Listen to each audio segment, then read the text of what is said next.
575-9087, 800-575-9087. That's 800-575-9087, or simply visit TRA.com.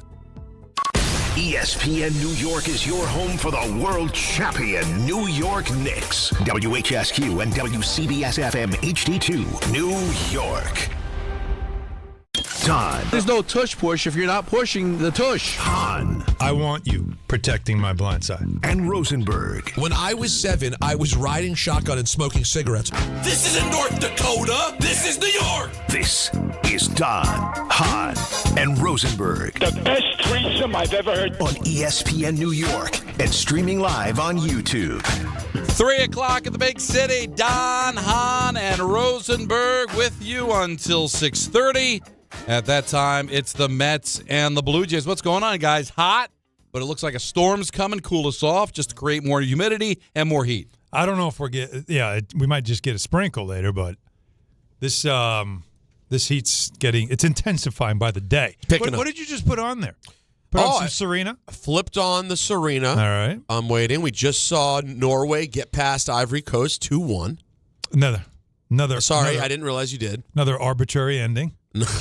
Just let them get a chance to score, so and they didn't score, so let's shut it down. I teased you guys in the meeting with the, if you want to have the annoying, tired, old American argument of what's up with the clock, I realize the argument you really have, in my opinion.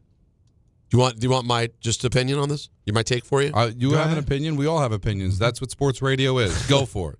So here's where I think soccer is kind of playing themselves now. If you're going to have the arbitrary-ish clock like they have, and it's done sort of under the guise, as John Winthrop just said, sort of annoying and sort of charming at the same time, right? It was compelling. I will give you that. It's compelling. Oh, is it quite over? It is over. If you want to do that and you want to say, hey, it's kind of just the feel of the referee and it's the vibe, that's the vibe of soccer. All right. The mistake they have made is now having centimeter by centimeter replay on offsides. That's the inconsistency. There you go. Keep the offsides. It's just kind of the ref's eye. And everything's kind of just the ref's eye. Cool. But they decided with the goals, we want to make sure we cannot risk someone getting a free shot at a goalie because they stepped off sides, so we're implementing replay, but we cannot figure out what to do with these thoughts. And that's all I was saying. The argument. If you're bringing in technology to decide an offside that can show us using graphics and everything, then how the hell can't we just put a digital clock on the board and when somebody gets hurt, stop time? It's the drop the mic moment for it, okay? Because think about it. There used to be the neighborhood play in baseball. Double play. Yeah. Shortstop kind of swipes at second base. Did he touch it? Did he not touch it? Hey, he's in the neighborhood. Point. Why? Because we didn't have the technology to really be able to tell if he touched it. And if we get him to plant his foot on second base to prove that he touched it, he could possibly get injured because now the base runner can run him over, break his leg. So we created the neighborhood play. Because it's pre-technology. It's people are at war. It's the 20s and 30s. We're at war. You know, they Our barely even kept the score. The clocks have hands. Clocks have hands. Well, we don't have digital clocks. People have jobs. There's no light games. There's no TV. We don't have lights. I mean, half the stuff they said happened 100 years ago. It was just, did it really happen? Let's dress up this dead game and say somebody did something that they didn't do. Who's going to question it? Right. There's 15 people in the stands. Yeah. I'm smoking a cigar and half in the bag writing this article anyway. Hey, LaGreca, did you see Babe Ruth? He just pointed. He pointed to left field. Did he? Are you sure? I'm not sure. I'm writing it. Mantle just hit it 500 feet. Yeah, but we'll sell more papers if we said 600. Yeah. Who's going to bring a paper? How do you know which one it was? I don't know. It could have been 7. All you need is for one guy to say, I'm writing it, because then your editor calls you next day going, did you see it? Yeah, why didn't you write it? Sure. Why didn't you make it 700? Yeah, What's the matter with you? Papers. Papers still gotta get those papers there. I gotta sell the papers. I know we're at war, but we got a sports section I gotta sell. Let's get out there. What do you mean there's no game today? Create a game. We need an article. I need a Tuesday edition. What do you mean the Yankees aren't playing on Monday? Go say they played. Make something happen. Make it spectacular. Yankees win 60-4. Babe Ruth hits 17 home runs. Run with it. They won 16-4, and he hit 17 home runs. 60-4. Oh, 6-0. Yeah, 60-4. My thought is that's an amazing feat. They took one away. He hit it, but they wouldn't let him have it. These articles earn us 2 pennies per page. Right. Now, they had to take away the neighborhood play because now, if you watch a baseball game, they spend 20 minutes to see, did the hair on his big toe come off a second base for a split second, and now he's out. So goodbye. The ball hit his jersey. You see the little flap of the jersey. It hit the jersey. That's it. We lived in pretend land back when soccer started. We couldn't really do the time. Let's tack on some extra time, and we'll just have fun with it. There you go. I remember before he became a yo-yo, he was a very good color commentator, was John Gruden. Then it kind of went off the rails with a couple of emails. But before then, after he first coached and won a Super Bowl, he was doing Monday Night Football. Mm-hmm. And you would watch, and it was adorable. Somebody would make a diving catch, but then replay would show that the ball kind of touched the ground. And he would be like, oh, man, I wish they would just give him the catch. What a great effort. What would be wrong? Just give him the catch. That's the world you live in. It's like, listen, nobody wants to see the game end. So let's let him take the corner kick and take a minute to decide when he's going to kick it or not. We'll just keep playing. And the minute it gets out of away from the box, further away from the box, then it's like, all right, that's it. We're going to call it. But this is the fantasy They give you a land. chance to tie. This is what happens now. So we're watching the Ivory Coast going up against Norway. Forget Norway, right? So now he's taking the corner kick, and I'm like, I ask a very legitimate question. Because now we're almost a minute beyond the 7 minutes that they tacked on. Yeah. So I thought it was an intelligent question. Yeah. So if this corner kick is unsuccessful, right? Meaning no one immediately taps it in. Right. So as soon as all right, there's a header, it gets deflected away, over. Oh, but no, it's in the box, right?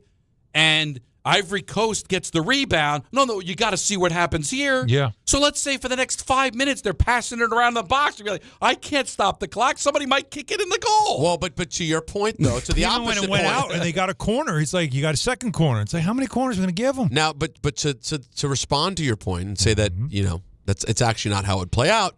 In this case, they did get it back, like you said.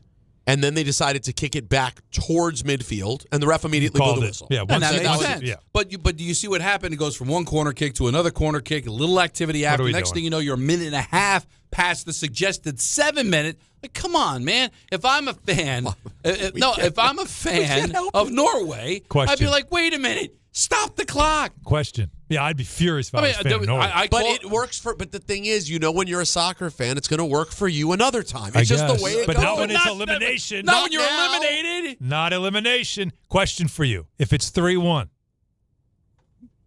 Oh, none of this shenanigans would have happened. None of the Ranger games matter. 3-1. The minute it gets, what was it, 97? It was plus 7? Yeah, plus 7. It gets a 97. That's it. You're out. Yeah, blow the whistle. See you later. We're going home, guys. But don't rip into, listen, I agree that Michael won't let it go. Because it's not like it's ever going to change. No. But it's the World Cup, and we're bringing it up. We're watching. Is because we're Americans. They're rowing, folks. They're rowing. And of course they are. I can't. I called the game in Utah this year. And the Devils are trying to hold on. There's they have a face-off in the defensive zone with 7 seconds. Now I'm watching the ice, waiting for the horn. I'm like, where the heck's the horn? Because I couldn't look up to see how much time was left because I didn't want to take my eye away from. And then finally the horn. And I said to Kenny, we went to break. I said, where was the horn? And what happened? No, it was 7 seconds, but it just felt like a long time. And it felt what was it? Well, let them take the shot. All right. So let's say there's no horn. They're buzzing. So let the Mammoth take a shot. Maybe it'll go in. We would never tolerate that here. No. The clock stops. They zeroes out. That's it. You're done. Game over. We do have, but it's a rule. There could be a shot after the buzzer as long as it's already left your hand. Or you've taken the shot. Maybe hockey should do something like that where you take a shot. Then you let and see where it plays out beyond the buzzer. but it's not just, let's see how it plays out. Why do I will it? We're letting us see how it played out. I played 90 minutes fair and square. All right? I've got a 1-goal lead. Thank you. You get to play a little bit longer because we want to keep the audience captivated. That's unfair. Why do American commentators like us care about this? The people actually playing the game never complain about it. You know why? I'm going to tell you I don't care. I'm going to tell you. I'm going to tell you right now, and I'm going to show why it's great to be an American. Oh, please Because we make changes. When we complain enough, when we march, when we protest, we can change things. We've got a laundry list. In other countries, they just accept their fate. I can't do anything about it because I can't protest because I'm not free. So you think it's the right to protest? I'm free here. We could take to the streets. We could stop that war. We could change the way people think. And we don't like it. And if soccer was invented here, you know what they would do? 0-0-0 games over. Because we as fans would demand it. We demand change, and change happens.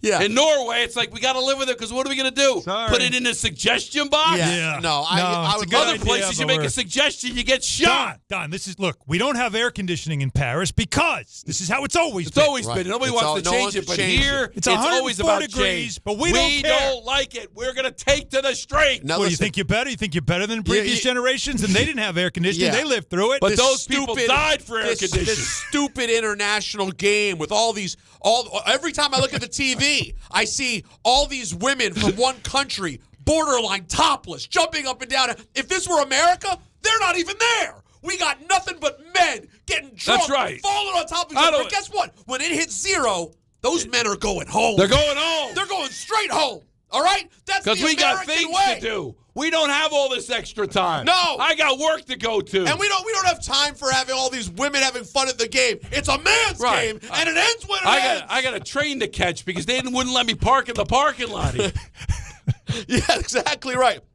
Oh, perfect timing. Here comes Jameis Winston wearing a full Norwegian hat. Why is he always doing more than he needs to? Again, every time he's on TV, he's dancing. He's never just doing an interview. He's rowing with the Norwegians. Now he's rowing with the Norwegians. And when that clock hits 0, he stops because that means it's over. That's America. But he doesn't know. He even gets 2-minute warning. That's right. How could he play soccer? He wouldn't know. No. That's right. But you didn't even tell me there was 2 minutes What's to our go. most popular sport? Football. We are adhered to the clock so much that we warn you there's only 2 minutes left. That's right. That's Basketball games, what do they say when there's 2 minutes left? 2 right? minutes 2 remaining. minutes. 2 minutes. What do they say in a hockey game when there's 1 minute left? 1 minute left in the period. 1 minute left in the period. They're warning you and it's going to end because we're not going to do this stupid soccer. It's not going to go extra. Wait. We you know care what? so We are much. so obsessed with time We in this are. country. By the way, we've now figured it out. Just in this last 2 minutes. We're obsessed. We need to know. More than the sport, we care about the time. What's my ETA? 2 minute warning. Halftime. Oh. 1 minute warning. Yeah. Everyone's got time. Even the timeouts have, I can get a 20, but you can take a full timeout. And even in And they're some listed sports, on the screen for you. Come on. in some sports, it'll end and woo, woo, woo. And on basketball, it's game's over. It's like That's death. probably the same sound you hear when you get electrocuted. Any last words? No extra time. I had no idea we were going here, but thank God we saw it firsthand So as we funny. were going into the studio. It's so watching Norway and Ivory Coast. We've realized something here today. There's your World Cup coverage. We It's sponsored care, by We care more about Timex. time than we do about. By the way, it's a great point too. Rolex, big sponsor. Yeah. Time, big sponsor. Timex, Casio used to be a big sponsor. Sure. By the way, Serena dropped her first set in her comeback, her singles comeback. She dropped her first set. All good. 3-6. That's not awful. No, it's not terrible. No, I've been watching her. Who's she playing? Ranked opponent? No, No, that's not good. but she she looks all right. Hanging in. She Yeah. looks all right. Well, look, when I you're mean, older, it takes you a minute to get loose. And by the way, I have to imagine if she's doing this thing, nervous as hell. and she's going to be doing it for a little while, right? Like the comeback isn't one thing. It's like, hey, I'm going to Well, try to she's get going to see how she feels and then go from there. So it's like, hey, how did today feel? Did it look like should I practice for the next 6 weeks and go to the U.S. Open? Yeah. Am I, Yeah, that's probably what this is about. The warm up. We really curated a great start to the show, but this is blown up. People want to talk about this. Oh, yeah. The time continuum? Yeah, The space-time continuum. It's Doc Brown radio over here. because we'll get to the Yankees and their slump.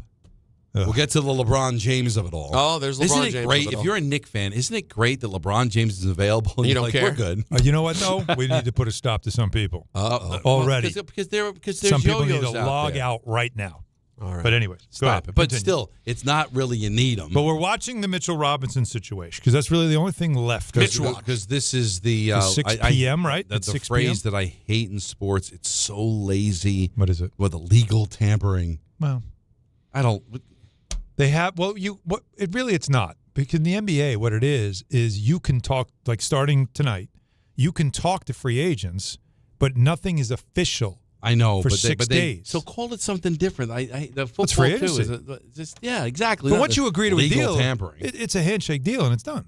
I know It's not really tampering. I don't have a problem. Football with has what the they're legal doing. tampering. I don't like the naming of it. I don't think they call it that in the NBA. Being honest. Well, then I'm mad at the people that are using Yes, that term. people are using the NFL I don't term. think the NBA uses it. No. And the NHL, it's shotgun wedding, baby, right? 12:01? Or did they move that time back too? It's not 12:01. I don't. It's no longer think midnight anymore. But it is amazing. People are making. Where am I going to spend my next 7 years? And I'm doing it in 60 seconds. Yeah. I think that there's tampering going on. Okay. It has to be. Like Peter, you'll get a call at midnight. How would you like to work in Seattle for the next 7 years? You've got 1 minute. Really? I think you've been talking to Seattle for like the Your last 2 agent weeks. already knows. Probably done some work. Yeah. I mean, come on. These are some places to think about, and then we'll see who calls Right. first after midnight, and they're going to want an answer right away. But this is, honestly, I'm so proud of us. Instead of just complaining about extra time, we're making it something. We're taking calls on it. Come on. Greg in Hoboken, hit me, man. What do you got? Yeah, I actually new to soccer the past 2 years. From the United States. I love having the extra time. I love not knowing exactly when if you actually watch enough soccer, you get a feel for it. Totally. With respect to looking at more technology, I look at American football when I compare it, and we have more technology, and they still get the calls wrong. So I'm going to put him on hold. Does anyone understand what he's saying? No. I can't I'm hear. struggling to hear him, too. I can't understand a word. But what he did say, the last thing that he said was that they have all this technology and they still get calls wrong. We're not saying right or wrong, but we know when the game is over. Now, they will let you finish a play if there's a defensive penalty. You know that going in. All right? You know that when there's 2 seconds left on the clock and I throw a Hail Mary, if there's a pass interference, we're going to continue to play. That makes sense. Mm-hmm. But it's not like he catches the ball. But he caught the ball. It's inside the 5-yard line. Give him a play. Yeah, let's give him one more. Let's give him one play. Well, but when you have the countdown, which, by the way, is one of the most fun things for kids when it comes to sports, they can't help themselves. Every kid in any place, when the clock hits 10, they're counting 9, 8, 7, 6, right? Yeah. Kids do this all the time. You don't have that in soccer. But that's the problem is that you can see that there's not, like, you can't give them one more play because the clock is telling you this is all the time you have. You better scramble. Didn't the Cowboys mismanage the clock and they couldn't get a playoff? Oh, yeah. As they were making in the playoffs? It's what cost, I believe, Mike McCarthy his job. Yeah. So, like, that's the difference is when you have the clock on the wall, you have no choice. But when the clock is on the wrist of the referee, we're all just going, we're looking at him like, when are you going to call this? And also, it's become a thing for the 100 years that it's been around, and soccer fans live with it and find, I guess, charm in it. But you do realize if they had the technology 100 years ago, they would stop the clock. Probably. And this wouldn't exist. This only exists. Don't tell me they invented the sports. Here's an idea. Let's have extra time. So that way we can, make it interesting for the viewer knowing when's the game going to end. No, this was out of necessity because it wasn't fair because they didn't have the technology to stop the clock. But here's the difference between soccer fans and non-soccer fans. And I use soccer fan loosely with myself because I'm really only into it every 4 years. Okay. I would be disappointed if they changed it. I look forward to seeing how much extra time there is at the end of the time. I think it's fun. Again, I think I'll admit, I think it's part of the charm of the sport. Sitting in there and watching and waiting to see how they were going to let this thing end. It's fun. And then when they finally called it, we all kind of reacted. Like, it unfortunately, guys, I don't want to be a party pooper. We're living in a world now where impropriety's on the table. Well, that world. We just saw an NBA player, it's going to jail for point shaving. Like, you do leave an opportunity like, hey, I've got money on this game, but I need a couple of more minutes here to see if they can even the score. Like, so it does lend to there being something going on That's here. a fair argument. You know, and I don't want to bring that argument up, but it exists now. Yes, it does. I mean, there are players going to jail for doing stuff But that's now. not. But you know what? The reason I'm going to push back here is it's a dishonest argument in that it's not the essence of your argument. You're bringing it in as a possible point, but that's not really. When Michael has his fist clenched and he's screaming at the clouds about this. I'm not Michael K. There's a drop that explains all this. But he started. I'm not clutching my pearls. Oh, you know what? My arguments are living, breathing organisms, and sometimes arms sprout out with different thoughts and feelings to it. That's interesting. Richie and Queens. You're on ESPN New York. What's up, man? Hey guys, how you doing? Good. This is my first time ever calling a radio station, but I had to call because of the soccer argument. The beauty of the clock is that it never stops. Right, you mean that's part of what it is that it never stops. That's like part of the vibe of the game. It's the feel of the game. Yeah, sorry about that. Yeah, so it's not as arbitrary as it seems. If it says 7 minutes, the referee adds time on because the ball might go out of bounds or it's a corner kick. That's why you see a little extra few seconds. I think we understand that part. we have a firm grasp of that part of it. I thought he was making a different point, which was that, and I thought this was interesting. The reason you want it is the clock always rolling. You know, let's say the ball goes out of bounds and you're getting ready for someone to throw it in. The way that it moves of people kind of running, just grabbing and going, it's all part of the feel of the game. It's not stop, I get start, it. go. But the end of the game that we just watched had nothing to do other than seeing through the corner kick, and then when another opportunity was created, allowing that to then continue to see if they can tie the game. Not because of a ball going out of bounds or whatever. It was all the feel of, we don't want to end the game when there might be a team on the verge of scoring. Oh, no. What happened with And that McMenamin's, could be a bit of a problem. What happened with McMenamin's beard? What the hell happened? I don't know, but whatever he did made his chin look different. No, this is not all right. I'll text someone. What did he do? He's live on TV. I'm not going to. Yeah. Not the fact that it would be rude. But he's live on TV. If they were going to commercial break, How would you feel, Peter, if somebody texted you, you're between two men, the sunglasses look amazing, but what's going on with the people beard? are bringing stuff up about this. He shaved down here. But, I don't know. Listen. But they don't get a ring. He's still winning. Whoever wins the World Cup. They get a trophy. Maybe they get rings. I don't know. But you got other kind. But I have a ring to share with you. Okay. Doors in, told you that. Beautiful French door. Project at the house going swimmingly. Why? Swimming, you see what I did right by the pool? Oh, sure. Yeah.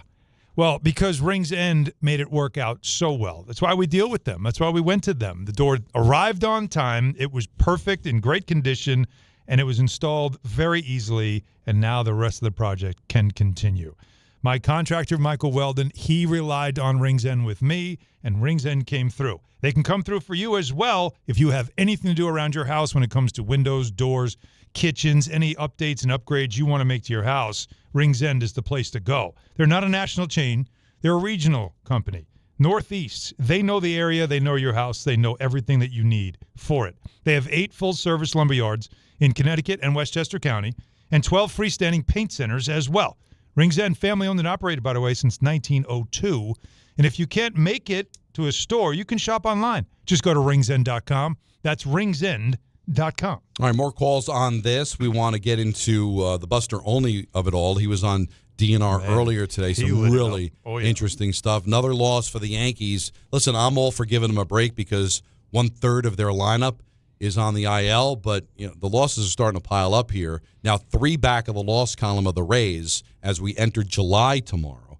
So that's obviously a talking point. Talk about it Tuesday, coming up at 4:30, ENN at 6, and then 6:30, it's the Mets and the Blue Jays. Getting started on a Tuesday, Don Hahn, Rosenberg, ESPN New York.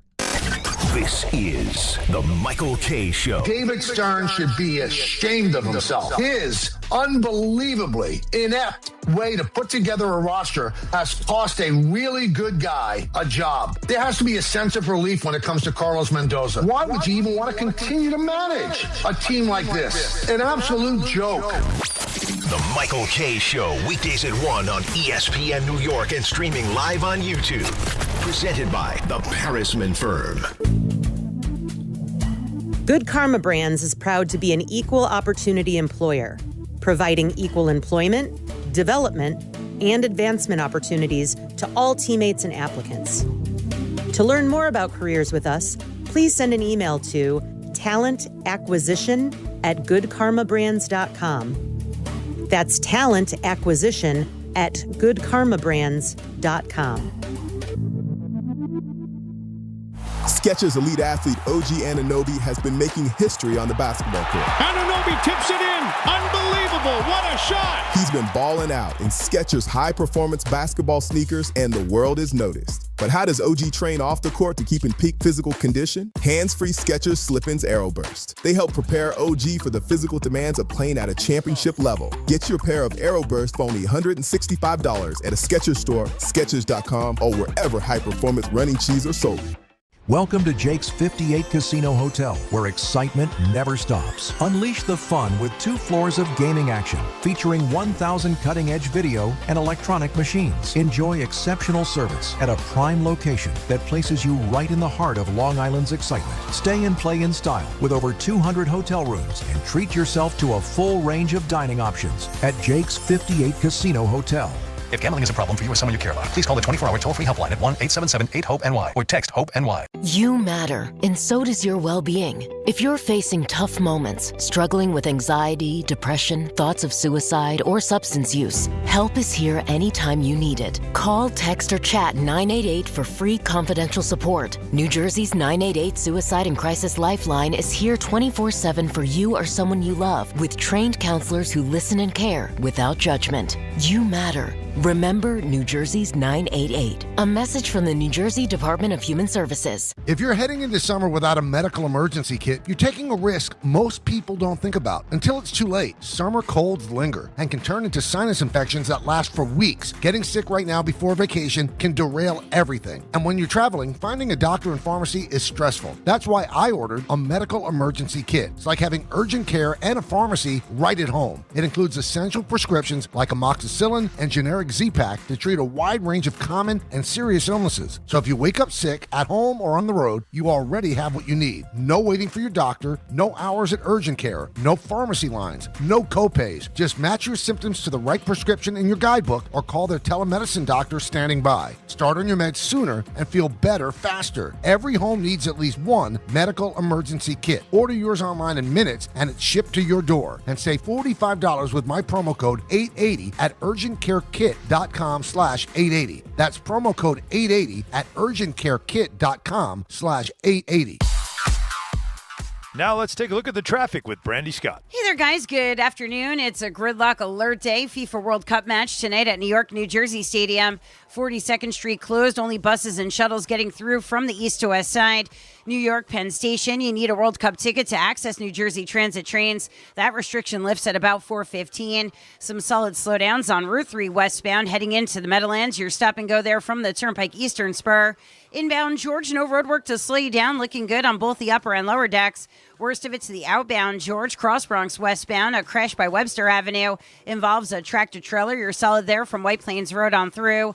Outbound Lincoln already about 15 to 20. Outbound Hahn already 30 to 40. This report is sponsored by America 250. To celebrate America's 250th anniversary, they're coming together coast to coast. Get involved with live events. Visit america250.org. I'm Brandy Scott on 880 ESPN New York. In a world parched for excitement, one drink will emerge. Twisted Tea, the refreshing thrill ride of flavor. Recreating its classic role as the hard iced tea that goes down smooth. Twisted Tea doesn't just taste like real iced tea, it's made with real brewed tea and a 5% kick of alcohol.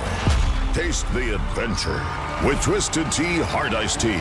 Keep it twisted. Twisted Tea Brewing Company, Cincinnati, Ohio. Please drink responsibly. Empower. After wanting one for years, Kevin is finally enjoying his new hot tub. This is the life. He worked with Empower to help him get good at money, so now he can be a little bad. Oh, no, not my phone. Oh, Kevin. Kevin's phone may be in hot water, but his finances aren't. Invest well, live a little. Start today at empower.com.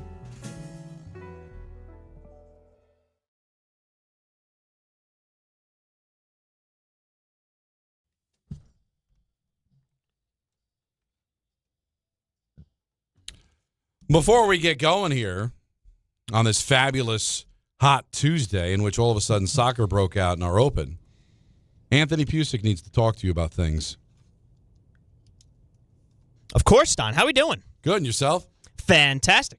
I want to tell you, I want to tell Alan, I want to tell Peter, I want to tell all of New York about this very important thing. This summer, we're listening. All lines lead the Champs Sports Fan Central Station. Soccer pop-up shop open right in the heart of the city at 125 West 33rd Street. This is the soccer destination in New York. Jerseys for every national team you ride with, USA, Mexico, Argentina, Brazil, and way, way more, all under one roof. If you want to gear up, rep your country, and feel the energy of the city, Champs Sports Fan Central Station, 125 West 33rd Street. That is where you need to be. And Knicks fans, they will have championship gear as well to celebrate your team's first title in 53 years. Thank you, Anthony. Nice. We were just talking about the extra time and how it frustrates me, Alan. Everyone. I'm surprised Michael's still with us, the way he gets apoplectic about it every 4 years. That's right. But the way that soccer fans defend it, and Peter, you're the soccer fan of the group. Of this group, yes. Is the same way baseball fans hated the pitch clock. Well, our sport doesn't have a clock. Our sport's the only sport that doesn't have a clock. Fair point. And it's like, no, this isn't affecting the actual, we're not. It is. No, but the idea of not having a clock in baseball is the game can last literally forever because a clock's not going to zero out on you. Right. All right. And that's still the case. And that's still the case. So the clock actually, it did affect the game in the most positive way possible. It sped the game up, made it way more interesting, and I think it's been a godsend for the sport. But you got the old-timey baseball fan who's like, but it's the clock, and my sport doesn't have a clock, and refuse to acknowledge how much it's helped. Yeah. I agree with the you. sport. Okay. Because people got to hold on, and I think a lot of soccer fans, because they're so used to how it is, they love it, and they want to defend it because they're a soccer fan, and it's how soccer does it. And if they said, we're going to get rid of it, like you even said, that would bother you. I feel like it's the same argument of this is what you're used to, and you don't want it changed. But I think that if you didn't have extra time the way they do in soccer, it would fundamentally change a certain aspect of the game. Like that is part of the end of a soccer game. Adding time, the lack of being sure of what's going to happen, the last rush, that is part of how the game is played. A lot of people like yourself who aren't big soccer fans, who kind of parachute in for a little bit, they see it and they find it irritating. But I think it would markedly, to some degree, change what the game feels like. Much more so than the pitch clock, which only speeds it up in the middle of the game. But a tied game is still going to go all night long if no one scores runs. It's not changing that part of a baseball game. So I think it's slightly different. I do. I hear what you're saying, though, about like you're just defending it because it's part of your old-timey ways. Yes, I do agree with that, but I think it would change the game fundamentally. But if you say, well, we're not going to stop it every time it goes out of bounds, every time somebody falls down or play is stopped. But if you got like a long 5-minute injury where they're taking somebody, stop the clock. Now, that's interesting. Can you do that? Where at least there's like, hey, once it gets past a certain point, we stop the clock. And that would limit then the added time to like 2 minutes as opposed to 10. Or why can't you say, all right, this is the way we do it. There was 7 minutes. We didn't want to stop the clock. But they ended up playing another minute and a half because they were buzzing around the goal. That's my issue. God, how that would change hockey if, again, he's on a breakaway. So, yeah, the clock's zeroed out. But let's just see if he can score the goal. All right, a basketball team's on a rush. They're down 2 points. Let them take the shot. All right, the shot was taken after the buzzer, but he really tried. He put it up there and he hit it. So come on, let him have it. Let him have it. No, that's the way it kind of feels to me. It would change it if that happened all of a sudden, but it's always been this way. And okay, listen, I don't care in particular, but just watching it in real time, and we were coming on the air, it hit me, and it was fun. Let's go to Cody in San Diego. You're on ESPN New York. What's up, Cody? Hey, guys. So just contributing to this conversation, I just had a point and a question. The point being, the refs are actually judged on how well they dole out the time. So, since the World Cup implemented the hydration break, there's a minimum of three minutes per half because there's 3 minutes of hydration break. So theoretically, it should be like really easy to account for how much time there should be. Second point, or the question I have for you guys is, in terms of baseball, when I think about this, the comp I have is a drop third strike. It just doesn't really make a lot of sense. So I'm wondering what you guys think about that. Well, it's because nobody's really ever paid attention, Cody, to what the rule is that in order for the strikeout to be completed, the catcher has to catch the ball. But because he always catches it for the most part, and if he does drop it, it's right there, and then the guy's like, I don't want to run, no one, I'm going to get thrown out. So we just take it for granted that when you swing and miss, you're out. Technically, you're not. So I don't think that's a great comp because the rule is if it gets behind the catcher, he technically hasn't struck out yet. You could actually have an endless amount of strikeouts in an inning. If 4 times there's a wild pitch on a strikeout, the pitcher can end up having 7 strikeouts, but only 3 were actually outs. Didn't we actually have that happen once where a pitcher had 4 strikeouts in an inning? So in order for the out to be recorded, the strikeout still happened, but he got on because of the wild pitch. Right. So I guess my argument with the extra time is not the extra time. It's the understood, we're going to let this play out. So not only are we throwing an extra 7 minutes because we didn't stop the clock, but because they've got a corner kick and the rebound led to another corner kick, we're going to tack on yet another minute and a half. And that minute and a half isn't extra time. That minute and a half is actually extra entertainment time. And if it was 3-1, we wouldn't be doing it. So you are literally giving the team that's losing extra time to tie the game. And it has nothing to do with not being able to stop the clock or hydration times. It's just that wouldn't that bother you, Alan, if you're an Islander fan and you've got a 1-goal lead on the Rangers and the Rangers get an extra 30 seconds because they're buzzing and they're on the power play and you kind of just want to see this through? Yes. Of course it would. Of course it would.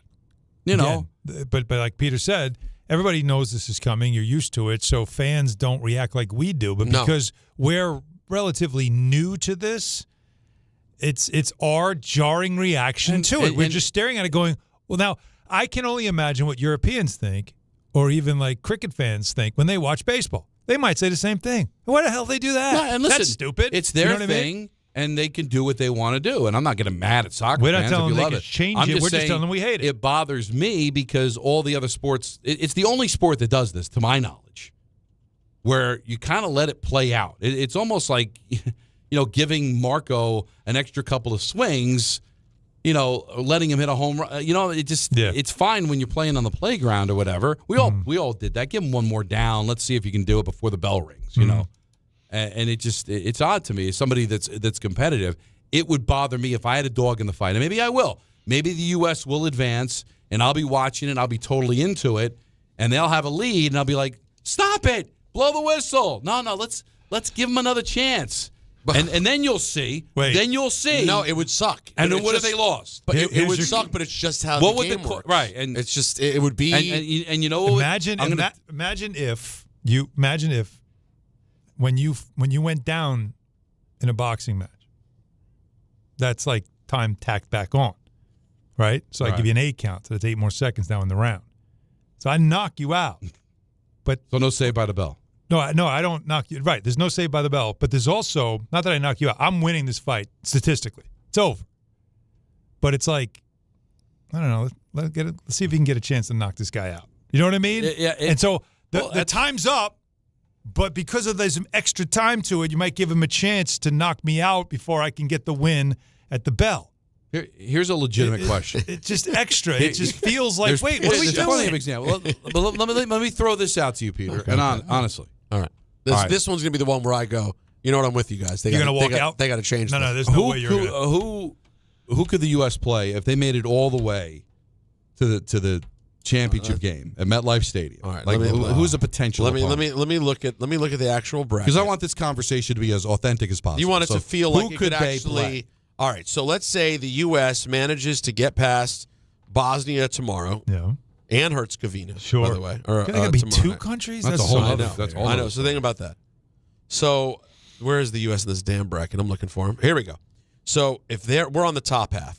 If we end up playing, call it Brazil.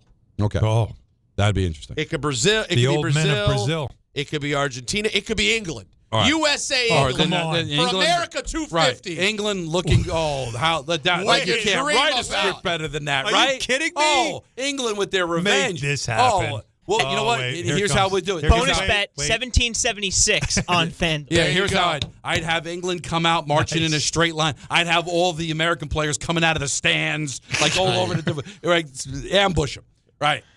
So that happens. By that game, America's going to be over the moon. They're going to be totally in. Oh my God, we've got a chance to win. Ratings honestly, in sports history. I think legit. I'm not even joking. USA, England would outrate any Super Bowl. This is the biggest sporting event in our country's history. Wow! Now, right? now we're having a conversation. Now you're setting the stage. Now we've officially put to bed the Miracle Knicks on who? Ice. Miracle on Ice is done. Jim Craig who? It's right. This is it. It's over. And they're up 2-1.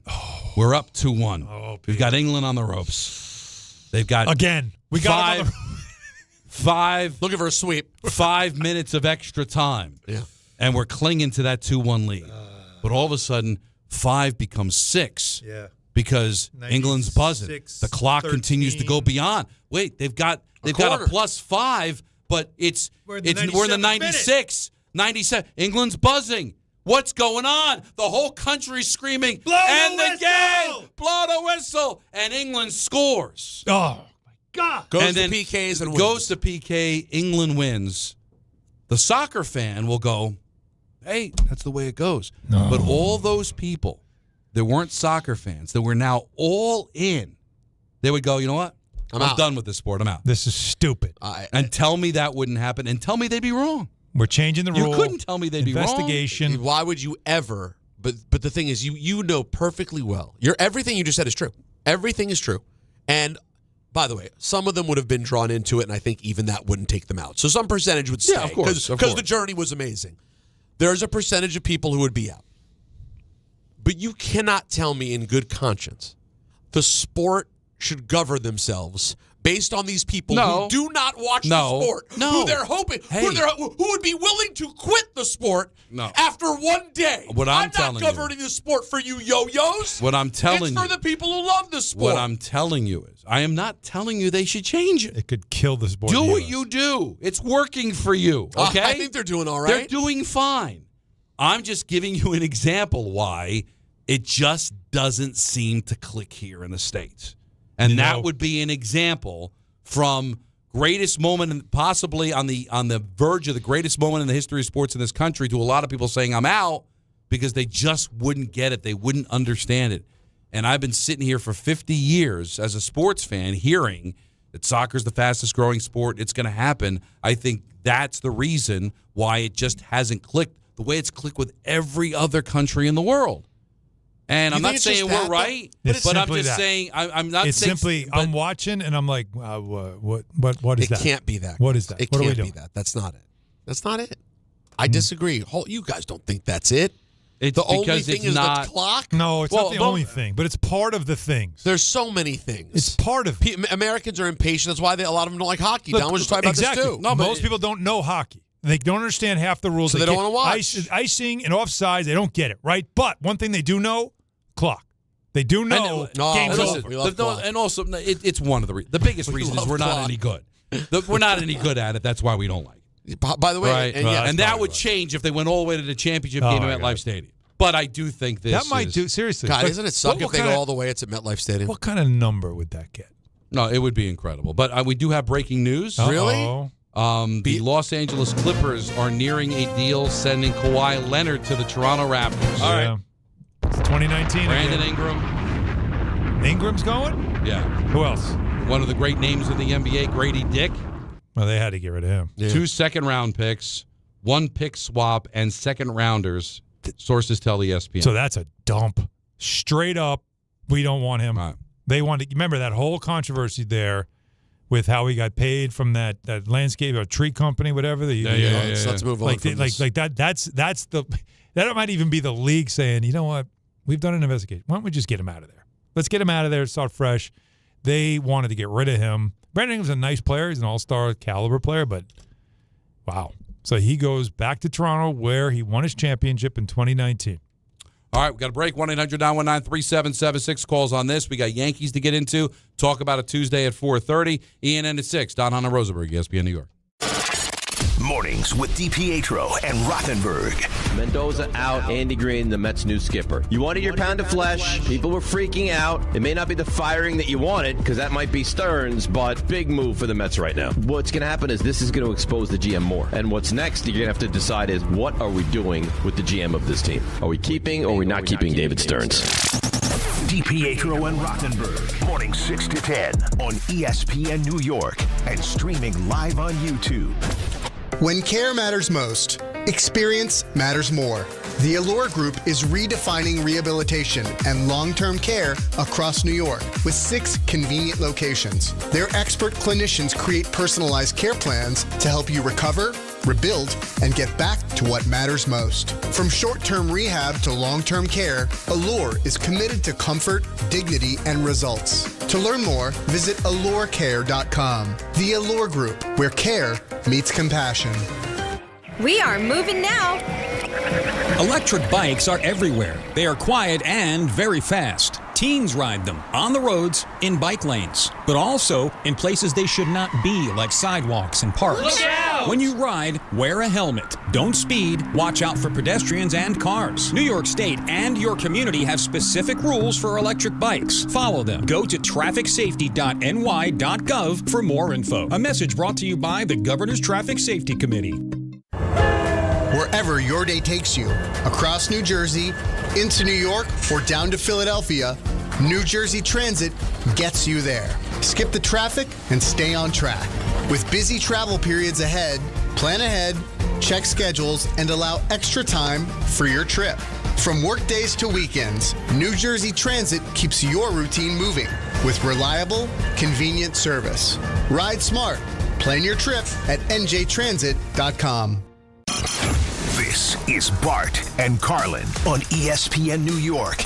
The Yankees are under pressure, and there's more pressure on Aaron Judge than it is any other athlete in this market because of what Brunson has done. He'll never be accepted as one of the greats until he wins a title. And this is the time because the American League stinks. Everybody just assumes, kind of like the Knicks, that the National League is that much better, like they did about the Western Conference. Take that easy path. Bart Scott, Chris Carlin, weekdays at 10 a.m. on ESPN New York and streaming live on YouTube. When's the last time payroll was the easy part of your week? With Gusto, it can be. Gusto is the all-in-one platform designed to take the hassle out of managing your team, from payroll and compliance to hiring, onboarding, and more. With Gusto, you can get back 2 full days each month with all the time you have saved. Go to gusto.com today and learn why over 500,000 small businesses choose Gusto. That's Gusto.com. Gusto.com.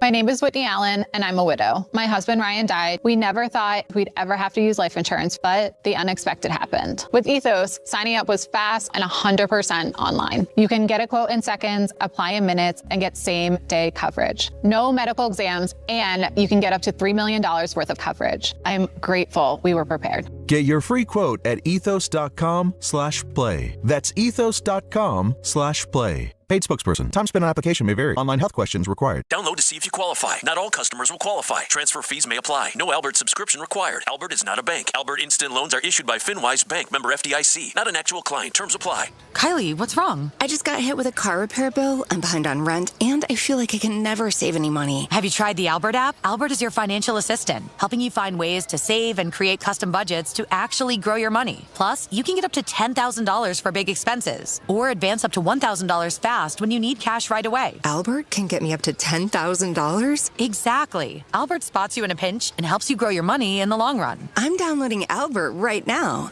Download the Albert app and use promo code FUTURE to borrow up to $10,000 for whatever you need. The Albert app helps you budget better and save more money so you reach your financial goals faster. Download the Albert app right now and use promo code FUTURE to borrow up to $10,000. Use code FUTURE to borrow up to $10,000. ESPN New York Beach Bash is back. Thursday, July 2nd at Bar A in Lake Como, New Jersey. Head down to the Jersey Shore and join the Michael K. Show and Don, Hahn, and Rosenberg live starting at 1 p.m. Plus, there'll be appearances from DiPietro and Rothenberg, as well as Bart and Carlin. We'll have plenty of giveaways for fans in attendance, a soccer watch party, and the chance to test your skills by trying to kick a soccer goal past Rick DiPietro. Save DiPietro! Plus, music from Surfing for Daisy. It's all brought to you by Spike Dave, Boost Mobile, Miller Lite, Fanatics Fest NYC, and New Jersey Lottery. You must be at least 21 years of age to enter.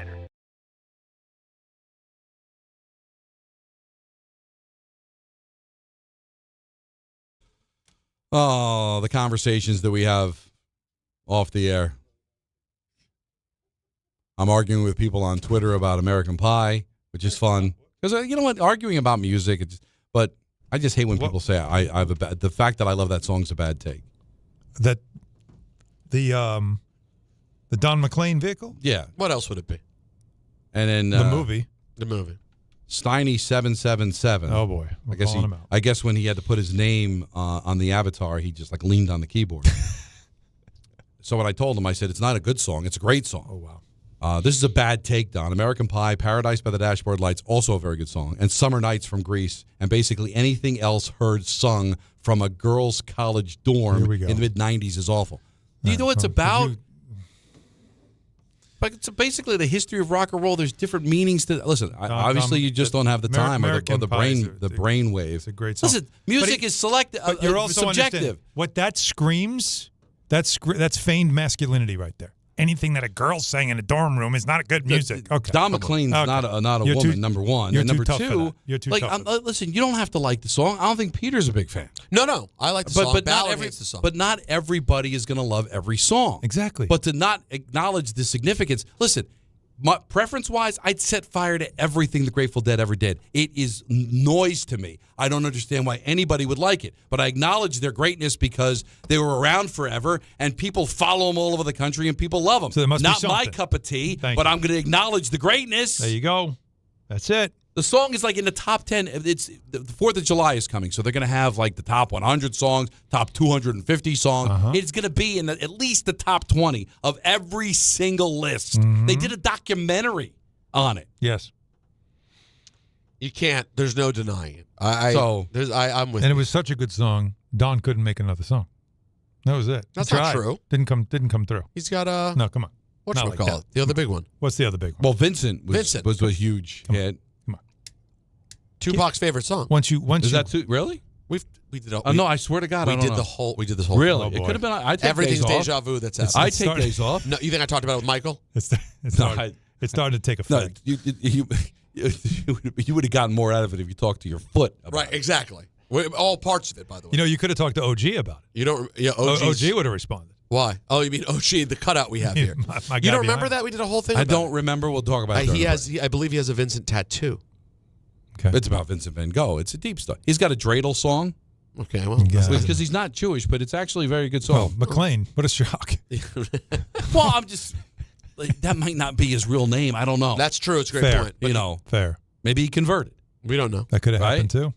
But people are just okay. I called you up for the other day though. You can do the same thing. Oh, I'm known. Not in terms of writing. You don't write off whole artists. But you will say something's cheesy, and then you're turning around, and the next thing you're singing, I'm like, this is the cheesiest. And that goes back to Alan's point. But I do enjoy cheese. Everyone's cheese is another man's hamburger. Yeah, but I do enjoy cheese. But other people's cheese, you like. But because I'll get the countdown on this weekend for the 80s on 8 was 82. Oh, Wheelhouse. And that, you know the Charlene song? Yes. Charlene. No. Charlene, her name is Charlene. No. That's Jolie. That's Jolie. Sorry. This is I've been to paradise, but I've never been to paradise, but I've never been to. I mean, cheese. By the way, cheese on the taco. But I'll sing it out. I'll roll the window down and sing it out loud. Okay. But I love cheese. Read the lyrics. Oh, she was undressed by kings. This girl was undressed by kings. What are you guys talking about? Seen some things that a woman ain't supposed to see. That's what she says. What's the point? Took the hand of a preacher man and made love under the sun. Under the sun. She was a complete blank bag. Yes. But it's a good song. Got it. That's where we were going. It's a whole song about how she lived a frivolous life before she met the guy that she fell in love with. And she's letting him know, hey, just so you know, Yeah. I've been around the block. She was Rose. Right. She's Rose. Right. We know how you feel about Rose. If Charlene was in Titanic, Rose would have been next in line. After. Rose was a loose woman. God, summer, baby. Let's let's go to Fred in Fresh Meadow. You're on ESPN New York. Hi, Fred. Save us, Fred. Yeah, thanks for taking my call. Always. In addition to being a huge Knicks fan, going back to the 1960s, I'm a huge soccer fan, and I played the sport and followed the sport. And quite frankly, I agree with you 100% regarding the way the clock is handled. And I just want to tell you there's a very simple solution that we had when I played soccer, going back college soccer more than 50 years ago. And that is, we had a scoreboard. There was a timer on the side of the field who followed what the ref instructed. And basically, the clock was stopped when there was a goal, if there was a serious injury on the field, or if there was a major infraction, like we played a game in the NCAA tournament, and our star midfielder got in a fight with the star midfielder from the other team, and both of them were tossed from the game. The clock was stopped then. But otherwise, it was running time, and you absolutely knew if there was 10 seconds left in the game. So I don't see why they can't institute that for what it sounds like, Fred, and I think Peter has really been eloquent in this whole conversation, is that they don't want to or feel they have to. No, everyone's fine with it. There's just people who aren't a part of it that have a problem with it. And I'm not meaning this disrespectfully, we are a wham, bam, thank you, ma'am country. We don't like Formula One, which is, I think, way better than NASCAR to me. They go way faster. But we like the bumping and the grinding and the rubbing is racing a NASCAR because that's kind of what our country's about, right? There's a reason why we love football, the violence of it.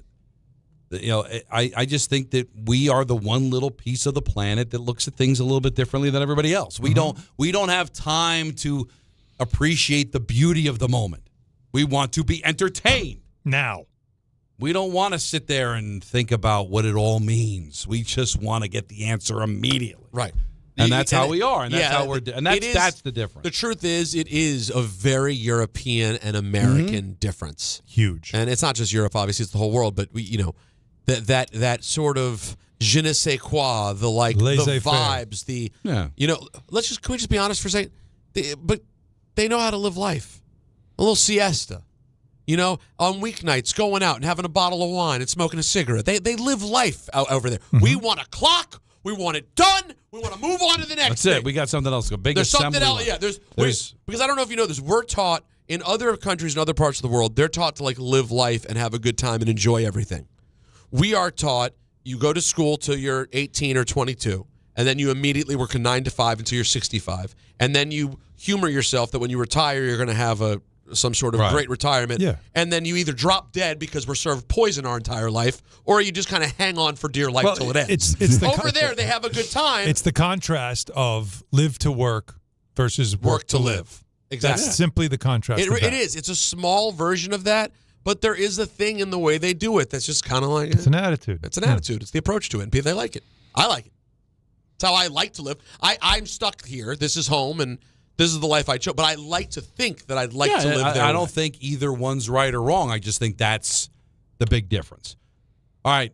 Very interesting stuff said by Buster Olney. Alan is really into this conversation, and so am I, because we just watched something. I'm going to make Peter care about over the last few months that captivated not just the New York, but the nation. Yes. That may never happen again. Ugh.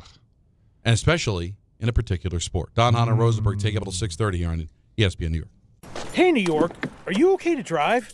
Did you know that driving under the influence isn't just limited to drinking alcohol? Cannabis, prescription drugs, and street drugs can all impair your ability to think and react behind the wheel. Drugs, alone or combined with alcohol, can cause poor coordination and lack of focus. Don't put your life on the line or take someone else's away. Cabs, rideshare, or public transportation are at your fingertips.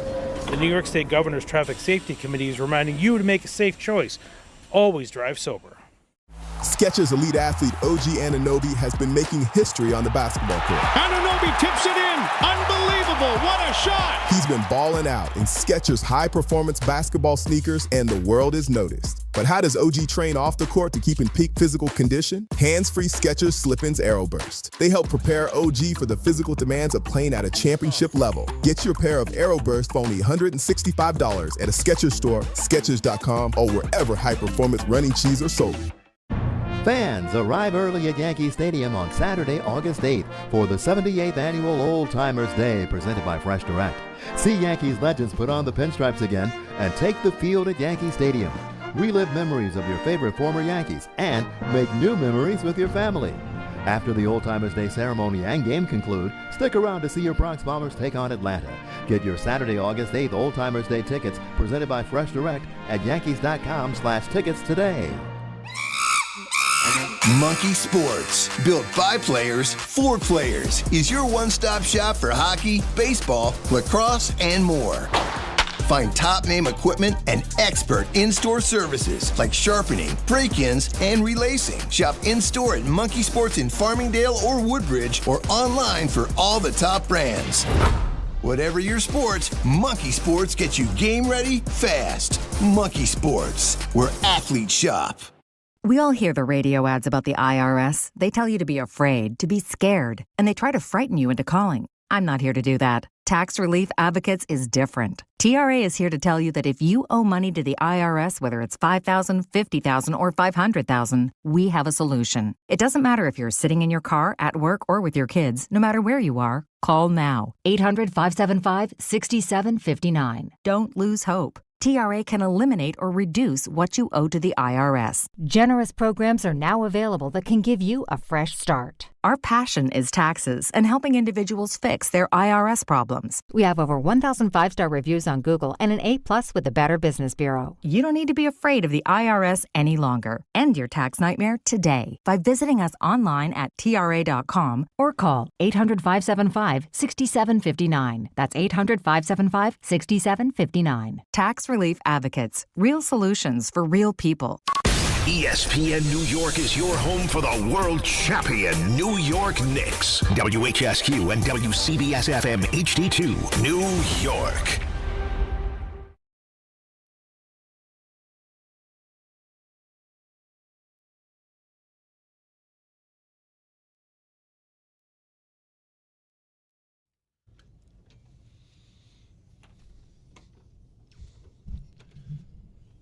I mean, this is not for the lactose intolerant. That's how cheesy this song is, but I love it.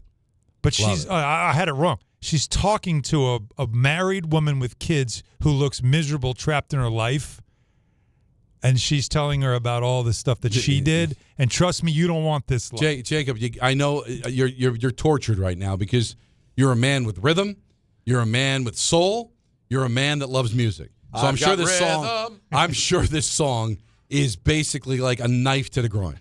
But do me a favor and try to fast forward to there's actually a speaking part in the middle of the song. Oh my God. That will tell you just what the song is about. Awful. And will also tell you absolutely how cheesy the song is. But I adore it because it takes me back 1982. What was I? If it was a day. I was 14. I was 14 years old, and this was a big song, and I was 11. and I enjoyed it. Mm-hmm. So when it came on the list, it was like number 35 or whatever.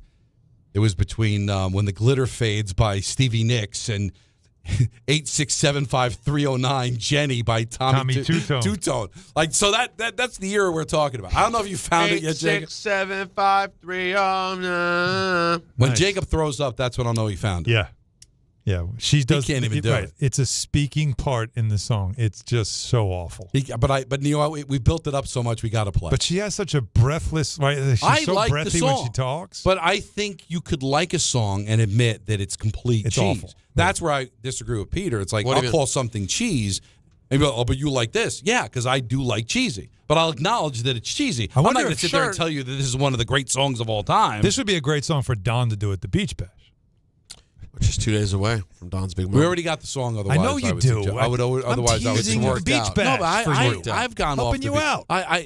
Is that Beach that Bash sweat Thursday, coming off of his... Bar A? We're all going to be there having fun. Don's going to sing a song. There'll be sweat. Mm-hmm. So Michael's show's going to be on from 1 to 3. We're going to be on from 3 to 7. Now, let me explain what Michael's show is, by the way. The Michael K. Beach Bash show, now that he's solo, is called Michael Brings Every Other Host on the Station Up for a Segment. It's so hard. Otherwise, what do you do otherwise? You get up and do a monologue by yourself for 2 hours in front of a live crowd? Take a bunch of calls. And take a bunch and just like Actually, break down Volpe calls? The antisocial of it would be hilarious. Don't even acknowledge the crowd. Just sit there and do the show. Well, he will do some of it at first, for sure. But then by the end, usually I think he rolls into like, let's have some guests, have people come up and chat. We'll jump on. Over under on Don appearances. I'm going to set it at 1.5. I think Don does a full half hour with Michael minimum. Easily. And sits on his lap for 20 minutes of it. Well, because I'm the Jersey guy. Well, don't make it seem weird, but it'll happen. Is that I will be there. I'll be the first to be there, and it makes sense. I'm from Jersey. Mm-hmm. It's a 45-minute ride from my house. You guys got to cross the bridge. Alan, it's a long way. Alan would get there bridges. quicker if he took a boat. I'm coming from Long Island, too. Oh, you are? If you guys should like rent a vessel of some sort and just take the ocean. You'll get there quicker. Yeah, the ocean. I bet you if you looked at a map. Zero shot. Zero shot at what? There's no way they get there. Get where? What do you mean? By boat? Oh, yeah. Well, yeah, I think it's tough for us. Out of Huntington Harbor? I don't think so. Circle around down the East River. Yeah. I've always wanted to do that anyway. Can and you then just pick go me up? around Liberty Island. All right. Right? Have to scoop you up down in Long Beach? Yeah. Oh, my God. If I'm in Long Beach, can you get around to it? That's now going. What was that? That's now going east Remember to the go movie west. Easy Money? It's the end of the movie. They got the yacht. He thinks he's got the money. He's talking to Joe Pesci about he wants to take his wife to Coney Island because that's where he proposed to her. Mm-hmm. He's like, yeah, just go up the Sound. I think he says the Sound. Make a left at the Broad. Should take about 15, 20 minutes with traffic. At the Broad. That's great. How we doing there, Jacob? I'm killing him. Now he's got to listen to the whole damn song to get to that part, aren't you? You're dying, aren't you? Just swallowed. I scrubbed through the whole song, trying to find the speaking part. It sounds like she's singing the whole time. No, but there's one part where she's talking. No, that's no. How about that? That line. Jeez. You got to. It's before that. Just go a little bit before. She's actually talking to the woman who's got the child in the family and thinks she's done nothing with her life because she hasn't been all over the world, and she's trying to tell her, listen, you're in the better place. You've got a husband that loves you. I'm alone. Yeah, I did all these crazy things. You're like in the beginning of the song. You're all over the place. What are you doing? Oh, boy. We've gone too far. It's a long segment. We'll get there. Don't worry. I don't even understand what we're hoping for here. I don't know either. I really I'm trying to get. Listen. I've done. Listen. In the history of this radio, I've let it go a pretty long time. I think. Anthony, in the 10 years I've been at this radio station, I've had to suffer through Michael and Don staring holes in me, going, "What is he talking about? Why did he take us here?" I didn't think this was going to be thumbing through a song where I don't even understand what the point of. This was going to make you understand, but now we've gone too far. I mean, what was the it going to be? song's 3 minutes long. So what was going to be the part that you're looking for? It's a 4-minute song. I kind of scrubbed through everything. She sings for most of it. It's a tail end. He missed a small part of it. But what is the line? But now you have it now? Let's try. Here we go. I don't know. He's going to give it a shot. No, I don't think we got it. We don't have it. But what were you hoping for? What part? I was hoping for a conclusion, okay? To explain what the song was about. You ain't getting it. And we're not getting it. And that's not my fault. This would have been over 3 minutes ago and nobody would have said anything. But you're and now it's 4:07 and we're not even close. You don't understand how hard what you're asking is. You're downplaying. He's scrubbing through a song he's never heard in his life. It begins with her saying, "Hey, you know what paradise is." But now we're at the beginning of the song.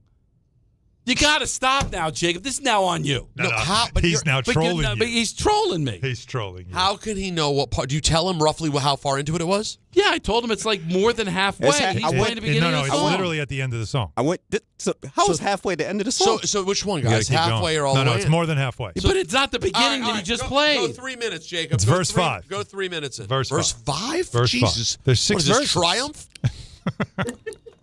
3 minutes in. I want this to be over, too. I've been looking up how you can get a boat from Long Island to New Jersey. It's coming here. Here we go. I think we missed it. No, this is the end of the song. That's the end of the song? I listened to it like 14 times this weekend. They replay the countdown constantly. And what am I going to learn? Nothing. It's over. All right? It's not my fault. Are you I sure? wanted to cut back, but you do want to get there, man. This is what this is. This is extra time in soccer. It should have been over 10 minutes ago, and we're giving extra minutes, hoping to get to the damn part of the song. This is soccer. This is the frustration, people. If you don't understand it, this segment is exactly what we feel. That was 10 minutes? It's ridiculous. That was 10 minutes? No, it wasn't 10 minutes. It's 4:09. And it said +7 when we started. And we're at +9. One more quarter. I was waiting for the ref to come out and say it's over. And this is going to end the same way Norway and the Ivory Coast ended. They just walked off the field. Didn't score. We didn't score. It's over. Oh, that sucks. All right, so the Yankees lose again. And I could defend and defend and defend. Hey, one third of their offense is out, but they're just not playing good baseball. No, they are not. It is certainly a problem, and it's something that seems to happen around this time every year, where they kind of just lose it. And you heard Aaron Boone. Well, these are the dog days, and do we have him? Because his post games lately have been rough. Yeah. The Boone, my guy? Like, just one of his, like... All right, you want to hear? I have look him away. On the defense recently. You want this? Well, I mean, really sloppy Thursday night in Fenway. I mean, that was sloppy. Tonight, Belly's as good as it gets. It happens. An on-the-run throw that I don't think was a terrible throw. Goalie can't quite hang on to it. So, in and around that, did some okay things. So, a couple really good defenders that didn't complete plays today, but sloppy's Thursday night in Fenway. That's sloppy. He's not wrong. But everything that he said there, right? He's not wrong because nobody looks at Bellinger as a bad defender, right? But he had a bad moment. Right. But they had a couple of bad moments in a game at home, where after they had several bad moments in a whole series in Boston. So it becomes at some point, when does it become a trend that you hope a team has the conversation and locks in? You would think after a series in Boston like that, especially the way Sunday's game went, you would think, right, that we're home now, let's have a little chat, and this has got to stop. But it didn't. So as a fan, you get frustrated by this stuff. But here's what I don't understand with baseball, especially the Yankees, who follow numbers as closely as anybody does, maybe even as closely, if not more, than even David Stearns. But what numbers matter and what numbers don't? Here, Yankees have allowed 20 earned runs over the last 10 games. 20 unearned runs over the last 10 games. Think about that. That's the first 74 games of the year, 22 unearned runs. So there's obviously a bad trend happening. That bad trend for the last 4 years has been called June, right? And I just wonder, when does that become something? Like, those numbers are the ones that the analytics guys say, don't worry about that. That comes and goes. Don't worry about that. Don't focus on that stuff. You know what I mean? That's the frustration to me with when you're married to certain numbers and then you pretend other numbers, that don't worry about that stuff. As a fan, I don't know what I'm supposed to decide. And the other thing, too, and the reason I think this is a really good topic to bring the Mets into it as well, everything, for the most part, that Stearns did during the offseason was under the guise of run prevention. Right. Meaning, I want to be a better defensive team. Okay. And yet, you watched last night, you spent all this money on Soto. They had a Little League home run. Oh, that was terrible. For the first run of that was really bad. These guys can't field their positions. And how many times when we had Jazz at third for how long last year? But because you could hit, so you live with the errors. Mm-hmm. Well, guess what? You can't live with the errors. So they move him to second, and then they go out and they make the trade for McMahon. Well, right? How about Jazz getting knocked out because he and Dominguez they can't communicate? It's the same situation. It's lack of communication. But he hits, right? So it doesn't matter. I also think this is the time of year that constantly reminds you of the thing that Peter says all the time. This is how I'm going to pull you in, Peter. All right. Season's too long. Season's too long. And this is the time of year that baseball is like crawling to the All-Star break. This is a mediocre league year, right? There's no great teams. Everybody's relatively mediocre. And so they're crawling to the All-Star break. And then they'll have the same thing. the other side of the All-Star break will be, don't pay attention to this next month until September. Then it'll matter. Right. Right? So it's a league that is like what Boone keeps telling us after these games is these are good players. They're just making mistakes. This is not who they are. We know this. It's never them. It becomes, why does this happen at this time of year, every year? The reason has to be guys burn out, guys wear out, they lose their focus. Something goes on in June that causes this. And then on top of it, they start telling you, don't watch. Because as a fan, you're telling me that's okay.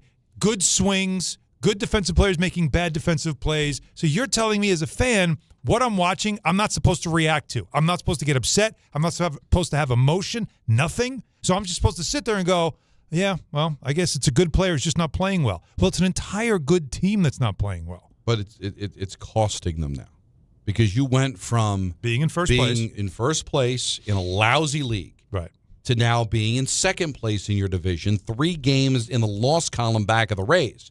Last year, that little lull cost you the division. It did. You finished tied with the Blue Jays. 1 extra win, you win the division. Right. That series, you have home field against the Blue Jays, not vice versa. I don't think it matters, but I get what you're saying. But still, yes. they would have been better off winning the division than they were not winning the division. Completely agree. Okay? Then the year before that, they kicked the ball around in the World Series, lost in 5. It's costing them. It cost them a World Series 2 years ago. It cost them the division last year. It might cost them the division this year. So does it tell you, though, Don, that they are literally saying to us, this sport is telling us that you really can look away. It's all right. This isn't really a good part of the season. And it's to Peter's point that he brings up all the time is that the season's too long. Well, it's not that I say it's too long. It's that I say it's too many games? No, it's just too much to try to discuss it every day as if you're going to have some great insight. And like, thank don't God talk for to the me Knicks we didn't. Right. And thankfully, because of the Knicks, we were able to check out for a while because we watch it every single day. Right. It's a constant conversation that doesn't go anywhere. Right. But there are always trends. Right. To me, so that's every month you check in and go, what's well, happening? I don't even know about month, but I mean, still, every series to series, you can see trends. You can see the next time the pitcher comes around, like who's been on a roll. You know, Cam Schlittler is the best pitcher in the American League right now. But even that, hands down, that's more than one series. You're thinking that's over 3 series, right, 4 series. But you saw him start the. All I'm saying is that there are things to watch and check in on, sure. And also watching a team and how it develops and what's happening at second base and what are they doing at third and all those things that you worry about when you get to October. You want to monitor it along the way. But the messaging that I don't remember this, that it's like they dismiss things so easily in this sport, but yet they put so much focus on numbers. Well, because I think so when do the numbers matter? That's what I need to know. When am I supposed to care about the numbers versus told, don't worry about this right now? You know, it's these numbers don't really matter. 20 earned runs in 10. That's a terrible number. By the way, they're going crazy. Runs. They're going crazy at the All England. Serena won the second set, 7-6. Oh, she came back, and now there's a third set. All right, yeah, she was down 2-1 to start that. But ESPN already getting their money's worth. Beauty. But the Queen of England knocked on my. But did they? They love her, by the way, at Wimbledon. This is the Queen. What was that? That was an impression I did of the Queen of England at some point. Let me hear it again. Apparently, it's in the middle of the Charlene song. We can't find it. The Queen of England knocked on my. What we were talking. Oh, the Queen of England knocked on my door. Yeah, what is the point of he wouldn't answer it? What was Michael trying to say? I don't know what he's trying to say. He would know if the Queen of England was at my door, it sounds like he wouldn't answer. And that's me going, well, this is the Okay.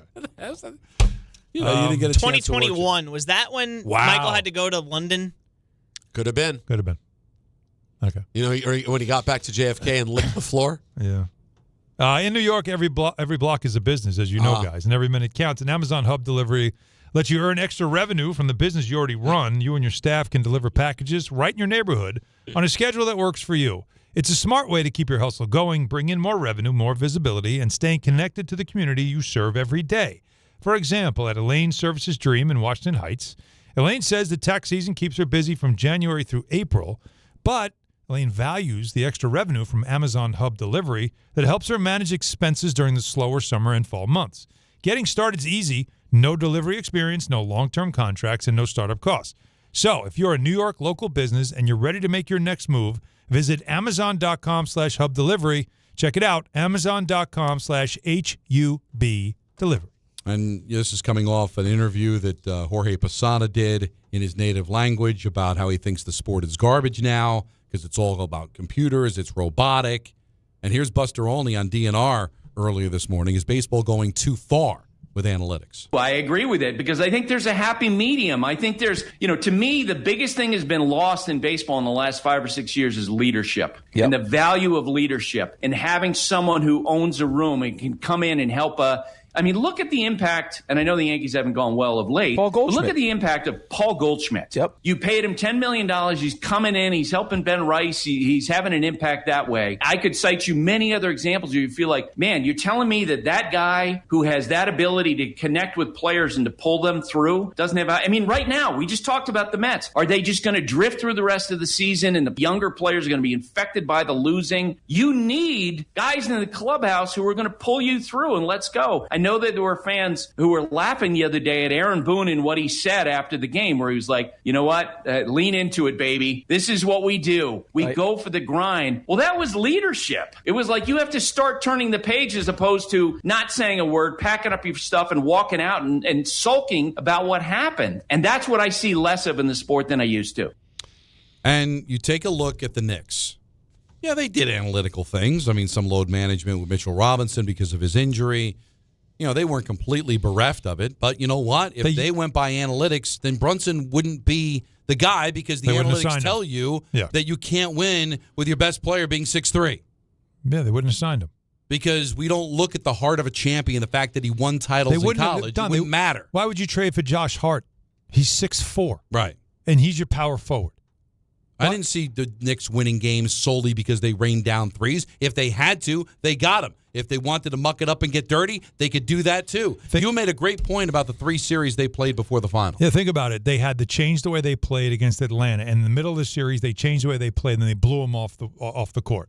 Then in the next series, they played a little differently in that series. They used a little more bench. They changed up some stuff because they had to deal with Embiid. Then they play the Cavs, and the Cavs are taking Brunson out of it, so they have to find where Bridges and Anunoby start to become bigger factors in that. They changed the way they played each series depending on who they're playing against. They weren't what the Celtics do, which is this is how we play. And it's just we're going to keep doing this, and whether it works or not. Because the numbers tell us it works. And Celtics fans hate that. So it shows you, though, they are the example of you can rely on numbers to tell you what to do, but they can't tell you how to do it. You know what I mean? But yeah, because that's the idea. Use the numbers to tell you how do we attack them, what do they struggle with, but you don't use them as how we only play. This is the only way. And that's why I always use the Celtic example and the way they live with those threes. It did win them a championship, but it also has cost them series against the Heat. It's cost them this series against the Sixers, which was embarrassing. And it cost them the series against the Knicks. You have to understand that you have to be able to play different ways, and they wouldn't do it. And that's the same way as the Yankees and the home run or nothing thing that drives you crazy. Yes, it can work, and yes, some teams do win that way, but you have to have the ability to play different ways. The Knicks showed you that, but in baseball, I don't think you have teams anymore built that way, where in this series, the catcher can't throw, so we're going to run on him in this series. Like, I think the Blue Jays did that to perfection last year, did they not? Yes. I just feel like we don't have that in baseball anymore. Your son plays, Don. Imagine if you had coaches telling your son, who might be a guy that hits it, he's a great pull hitter, and they don't want him to do that. And they don't play him as much, even though he can put it wherever he wants, pull hitter, everywhere he wants. But they're like, well, the numbers say you need to hit it opposite. We need you to go here. And now, he doesn't play. Wouldn't that drive you crazy? It happens a lot. I'm Declan had tryouts this weekend, and I was going over his swing, and I thought there were ways that I could get him to hit the ball harder. And I'm talking about getting more of a level swing because he was golfing because he's trying to hit it up, and it was too slow, and I need him to get around. And he's telling me about launch angle. Oh my God! What do you mean? What did he say? Because he watches baseball and he hears about launch angle and all these home runs. Do you realize they would change Tony Gwynn? They would change Wade Boggs. They would change Rod Carew to make them in the home run hitters. They don't value singles anymore. So the game has really all sports have changed with the analytics in the NBA with the threes and hockey and football bring But baseball does it to me more than any other sport. They've changed it. And it's gotten to a point now, as we're learning with David Stearns. I told you, it's 26 people in the analytics department. Yeah, and 4 8 scouts. of them, 8 of them are called data scientists. He deals with them. 4 pros. 4. And he doesn't talk to them directly. He doesn't take information from them.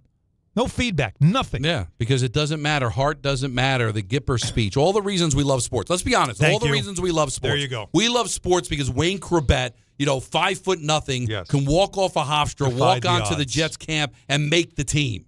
That's what we love about sports, the whole Rudy thing. We love the Knicks. Why? Because they're in New York, but outside of New York, you probably could gravitate to them because they were defying the odds. They didn't do a super team, launching threes all over the place. They bucked the trend and they won a championship with it. That's what makes us fall in love with sports, the underdog winning, a human being doing things that seem beyond what human beings are supposed to do. We always hear the game's not played on paper. Now it is played on paper. It is played numerous times on a computer before they hit the field. And so there's no more feel. There's no more, what do you do in this situation? The sports radio was built on debating. Should he have bunted there? And now all we do, right, Peter, all summer long is we hear about, they don't bunt anymore. They don't know how to bunt anymore. Don't blame Boone for taking the pitcher out. That was figured out a long time ago. The higher-ups do it. So we can't even complain about the manager's decisions anymore because they're not his. Remember the Matt Harvey thing, how we all had that? What a great day. Now, I know the Mets lost.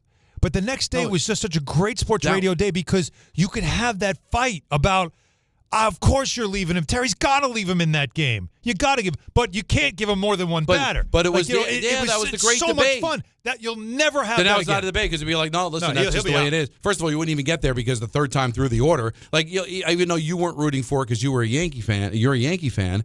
But watching Sonny Gray, you know what I was paying attention to during his no-hitter? How many pitches does he have? Yeah, of course. Because now it's a race between, can I get everybody out, but can I do it in the allotted pitches? Because if he gets over 100 pitches and you go to the ninth inning, he's not going to come out for the ninth inning. Because of what's his name? The Met no-hitter. Johan Santana. Santana, because Santana, after that no-hitter, he was done. And now it's like, well, see, sacrifice your kid. It's not worth it. You know what? I think it is. Well, so just your thoughts on this, 1-800-919-3776. We're also got to talk about a Tuesday coming up at 4:30, so we'll take your calls this is a good talk in about a little bit as well. Yeah, it certainly is. And then coming up at 6 o'clock, it's ENN out of Dodge at 6:30 for Mets Blue Jays. Don Hahn and Rosenberg, ESPN New York. If you've been injured on a construction site, then you need a lawyer who knows New York's unique labor laws. At the Parisman Firm, they have decades of experience handling construction accident cases and a proven track record of delivering huge results. Their team has already recovered nearly $1 billion for hardworking New Yorkers. From scaffold accidents to slip and falls and equipment failures, they've got your back. Call the Parisman Firm now at 718-WORKERS. That's right, 718-WORKERS, because your case is their cause. Get the justice you deserve today. If you're heading into summer without a medical emergency kit, you're taking a risk most people don't think about until it's too late. Summer colds linger and can turn into sinus infections that last for weeks. Getting sick right now before vacation can derail everything. And when you're traveling, finding a doctor and pharmacy is stressful. That's why I ordered a medical emergency kit. It's like having urgent care and a pharmacy right at home. It includes essential prescriptions like amoxicillin and generic Z-Pak to treat a wide range of common and serious illnesses. So if you wake up sick at home or on the road, you already have what you need. No waiting for your doctor, no hours at urgent care, no pharmacy lines, no copays. Just match your symptoms to the right prescription in your guidebook or call their telemedicine doctor standing by. Start on your meds sooner and feel better faster. Every home needs at least one medical emergency kit. Order yours online in minutes and it's shipped to your door. And save $45 with my promo code 880 at urgentcarekit.com/880. That's promo code 880 at urgentcarekit.com/880. At City Harvest, we believe no New Yorker has to go hungry. With your help, we're on the road 365 days a year, rescuing over 77 million pounds of nutritious food and delivering it free to millions of New Yorkers, transforming surplus food into sustenance, sustainability, and smiles, rallying thousands of New Yorkers to power a network of nourishment across our city. One day, one meal, and one New Yorker at a time. That's how we feed good. Donate at cityharvest.org. Progressive knows you think the grass is always greener, like maybe you ride a motorcycle. But today, it's raining. So you wish you had an RV, but if you did, you'd have to listen to some guy parked next to it at a campsite plays acoustic guitar. Now, before you start wishing you had a boat, remember, your brother-in-law would invite himself every weekend. Permission to come aboard, Captain? But one thing that is greener is the money you could save when you bundle your RV, boat, or motorcycle with your home or auto with Progressive. Progressive Casualty Insurance Company affiliates and third-party insurers. Not available in all states or situations. Get in the zone, AutoZone. The sounds of summer. They're great until they're not. Luckily, AutoZone has free battery testing and charging. Let me check that for you. To help make a rough moment smooth. Don't miss the Celebrate Free event at AutoZone. Free products with select deals until July 27th. And free services every day. Restrictions apply. Get in the zone, AutoZone. And now let's take a look at the traffic with Brandy Scott. Thanks, guys. Just a bad ride on the Clearview southbound in Queens. Big accident right before Northern Boulevard. Only one lane is squeezing by. Traffic is at a standstill there from right after the Cross Island and Throgs Neck Bridge. FIFA World Cup match tonight at New York, New Jersey Stadium. Route 3 westbound packed heading into the Meadowlands. You're bumper to bumper from the Turnpike Eastern Spur. Solid slowdowns on 120 as well, heading over to the stadium. Yanks are home tonight in the Bronx if you're getting a jump start using the inbound George. Nice and quiet for both the upper and lower decks. Worst ride to the outbound George, Cross Bronx westbound, slam from White Plains Road on through. They did pick up that crash by Webster Avenue involving a tractor trailer. Outbound Lincoln Arena about 30 minutes. Outbound Holland close to 40. This report is sponsored by Mothers Against Drunk Driving. For victims of drunk and drug driving, your grief is unique, but you're not alone. You always have a place at MAD. Visit mad.org. I'm Brandy Scott on 880 ESPN New York. Your ambition just met its match with Robinhood. You play for the win, not just on game day, every day. Channel that drive into your money. Robinhood puts you in control, all on one platform. You expect more from yourself. Expect more from your money. Get started today at Robinhood.com/yourmoney. Again, that's Robinhood.com/yourmoney. Your money, your move.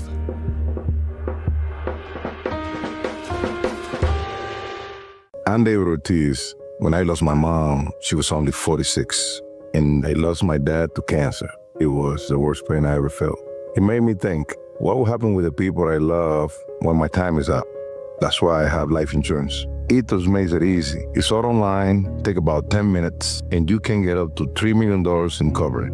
Get your free quote at ethos.com/game. That's ethos.com/game. Paid testimonial. Time spent on application may vary. Online health questions required.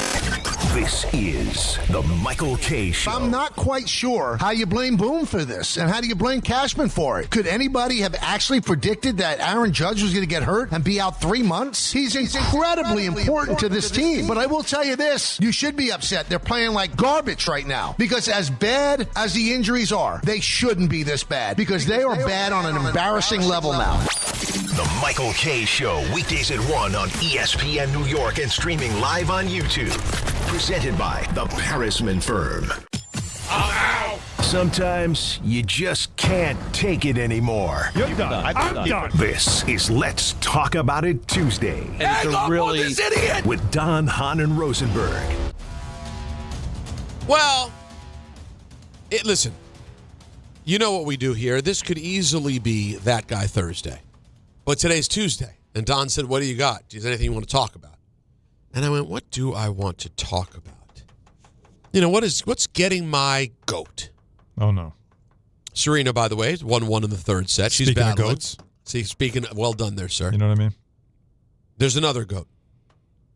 We may soon have to hand the crown of most obnoxious, try-hardy sports troll. The crown may have a new head on which to sit. That was very close. That's up to you, Anthony. It was a slip. Well, of course it was. Yeah. Anthony, where'd you go? Did you do it? No, he didn't. Did you? Yeah. It sounded like sit to me, so okay, good. I let it roll. Okay, it was close. I think I stopped myself. But there's a new crown holder for I am trying the hardest to get clicks on everything I have to say it doesn't matter if the take is just completely insane. Mm-hmm. I'm going to say it, and I'm going to say it in a way that sounds so matter-of-fact and like I'm so smart that there's some merit to it, but there's none. It is complete nonsense. I would like to bestow that honor to the great Emmanuel Acho. Oh, my God, yes. Who this week got on Beyonce's internet, as we know it, and said out loud that the WNBA would be better off without Caitlin Clark because she brought all of the attention to the league that was needed, and there are better players anyway, and now her being there is simply a distraction. So everyone would be better off if Caitlin and the W just went their separate ways. I have seen Emmanuel Acho on this trajectory now for the last year or so of like, hey, how far can I go? Like, how far can I push just absolute nonsense to get engagement to make sure that I score another big contract at Fox because you see all the engagement that I get. You could call it algorithm hustling, aura farming, trolling, whatever your word choice is. This is why, and I don't know the man. This isn't some indictment of his human soul. I don't know. But when it comes to what he's putting out in the sports world, this is why people hate us and think that people who talk sports are yo-yos who will just say anything. It's why athletes have these broad stroke generalizations about the media, because they hear one person in a prominent spot say something that literally, we spent some time today on this on Ebro, Laura Rosenberg trying to figure it out. There is no sense to be made of what he's saying. None. You cannot make it make sense. There's no, so I'm not even going to go into, there's no refuting it. I'm not refuting it. It's not worth any sort of explanation except handing the man the crown. You got it, buddy. You now will say absolutely anything to get reposted. And I saw so many blue checks reposting it with their commentary on top of it because it's inflammatory. It gets me annoyed, gets everyone annoyed the same way it's getting us annoyed right here. And so you naturally lean into it. You piggyback. And that feeds the cycle again. Absolutely. And so then in 2 weeks, we'll have another one. Like, no, I'll tell you what, though. The league would be better off if LeBron James just stayed retired or whatever the next thing will be. We have seen, though, really, really stupid takes, like bad ones. That might be number one. I know. I can't think of one. Don, it could beg a top five. When it comes to sports takes that someone is saying with some level of seriousness. Because there's always people that say silly things, right? Like, sure. You know they don't really mean it. No, off the cuff. Like, yeah. But I'm talking about like somebody that was saying with his chest. Oh, he said, no, he sat down, stared into the camera, and backed it up with like information like he thought he had. That's easily the worst take you could possibly have. It makes no sense. You can't argue it because there's no valid argument to be made. And then on top of it, it screams desperation of hear me. Because you know this is stupid. So it's the desperate scream of hear me. And then I'm going to say something stupid that's going to piss you off and make you react, which is what we're doing right now, right? We're falling for it. But it also, to me, it just creates more. What I don't like about takes like this one, especially because we all know it's polarizing, is that as we get further and further away from a beautiful championship that has united people, we are now back to what are we doing? Dividing people, right? With our sport. Yeah, with using sports. We are using sports. Although to divide. I will say this unified. Did it really? Oh, I am literally on the same side of this as like Outkick. Okay. Like everybody, I don't think I saw one person. Everybody says this is stupid. People who sort of lean one way. Because I saw everyone was like, "This is insane." I don't know who it is, but I saw somebody say that A'ja Wilson is the face of the WNBA. Now she's been the MVP for like a million years, right? She's the best player in the league, no question. Face. Right, you're saying the face is Caitlin no matter what because of fame, because of just the attention eyeballs. Isn't face of a league beyond talent? We've already argued this. Box office, who draws, who's got the most like attention drawn. Well, yeah, I mean, you can say in the NBA. I mean, LeBron James is still the face of the league. Yeah, and Steph Curry. And neither is a top 5 player in the league at this moment. That's what I mean. Yeah. So like But when you say face the league, it's not the best player. It's who is drawing attention to the league. Who is the most valuable, marketable piece that the league has? Well, just look at the ratings of bringing attention. Yes. They showed an example of a game that she played against one of the expansion teams, and it did like 1.3 million viewers. So really, is anybody asking who's the best player? But why do we? Who is the most watchable player? And that's the point, though. I don't understand, and maybe I do, but I don't want to admit it publicly. Why people have such a problem with this? It is fact. But who does? I mean, anybody that's saying it's better for the league that she's not in it. So the league that got an unbelievable amount of attention, ratings, revenue, a new deal that the players are making more money. I'm sorry, it's not coincidence that when she went from being a college phenomenon to a rookie in the league, and everybody now is really tuned into that, it's equivalent to Bird and Magic. For sure. For the NBA. To ignore it, it's just saying anything otherwise. Sit here and just say she doesn't deserve that much attention. She's getting it, whether she deserves it or not. It's irrelevant. Which is why the other day I said it's very similar to Linsanity, but Linsanity only lasted 2 weeks. But it was something that was you couldn't deny it. Right. And the same thing with her. You can't deny it.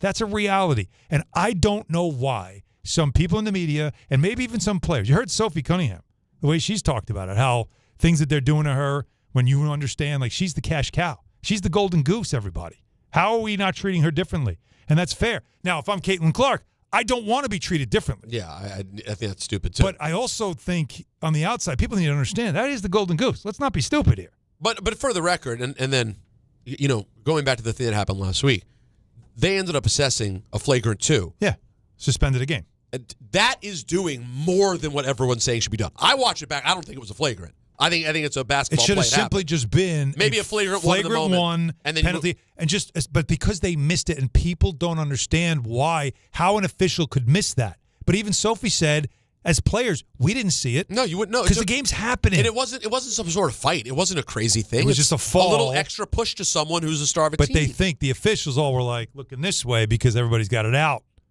for Caitlin Clark. Which again, I remind you, she is the golden goose. No one should be treating her as if, you know what, she's going to get hit. We're going to look the other way. She deserves it. Well, she deserves it. And don't show me video of her doing her own things where she's being extra physical. She's small. She's got to be. She's got to be feisty. You don't tell me Brunson doesn't throw elbows. Brunson doesn't do stuff. Yeah, he does it because he has to. But I also don't think it should be gone the other. It shouldn't go the other way either. She should be called down the middle. 100%. I don't think you need to protect her. Again, like, people treat her like she's this damsel in distress. As a player, I don't want preferential treatment. Of course not. I want to be treated just like everybody else is treated. But it doesn't mean, though, from the outside, not her thinking this, everybody else that is close to her going, guys, let's also keep in mind what she means for this league. Let's not be stupid. Yeah, but that can't get into the mind of referees Not either. Referees. Other players. Oh, you're saying, hey, stop the league beating in her. general. She's helping all of our and pockets. Media. Right. Now, I do want to give an honorable mention to the great Boomer Esiason, who last week I thought had the worst take possible when he said Caitlin should leave the league and play somewhere else because they're not getting protected. I thought that was as bad a Caitlin take as you could have. And then kudos to Emmanuel Ache, who said, sir, Boomer, enjoy this Miller Lite. I'm going to say the league doesn't even need Caitlin Clark, and they're better off without her. So that is my talk about it Tuesday. Pretty good. I like very, very good. 1-800-919-3776. Lots of phone calls to get to. At 6 o'clock, we've got an ENN. And then at 6:30, we hand it off to the Mets and the Blue Jays. Don, Hahn, and Rosenberg, ESPN New York. Is DiPietro and Rothenberg. Speaking of, Buster, I mean, Volpe hasn't kind of blossomed into what they expected. Thank God for Paul Goldschmidt, but now, I mean, at third base. And he actually cannot end it with just a defined question. Here's the thing for me. It drove me crazy last year with the Yankees. I'm a Mets fan. But do you think they do both, or do they prioritize the pitching over maybe some help at third base? Maybe we taste real true torture. That'll teach them. Yeah. If you do that and it truly takes the next step in terms of being a mental block, you end up with something like this. What happened? I don't know what happened. Why Bregman not back? Morning Start with DiPietro and Rothenberg. Weekdays from 6 to 10 on ESPN New York and streaming live on YouTube. prizes, flyaways, even cash money. You want it? We've got it. Find a list of all contests and official rules by visiting ESPNNewYorkContests.com. That's ESPNNewYorkContests.com. Skechers elite athlete OG Anunoby has been making history on the basketball court. Anunoby tips it in. Unbelievable. What a shot. He's been balling out in Skechers high-performance basketball sneakers, and the world is noticed. But how does OG train off the court to keep in peak physical condition? Hands-free Skechers Slip-ins Aeroburst. They help prepare OG for the physical demands of playing at a championship level. Get your pair of Aeroburst for only $165 at a Skechers store, Skechers.com, or wherever high-performance running shoes are sold. This is Bart and Carlin on ESPN New York. The Yankees are under pressure, and there's more pressure on Aaron Judge than it is any other athlete in this market because of what Brunson has done. He'll never be accepted as one of the greats until he wins a title. And this is the time, because the American League stinks. Everybody just assumes, kind of like the Knicks, that the National League is that much better, like they did about the Western Conference. Take that easy path. Bart Scott, Chris Carlin, weekdays at 10 a.m. on ESPN New York and streaming live on YouTube.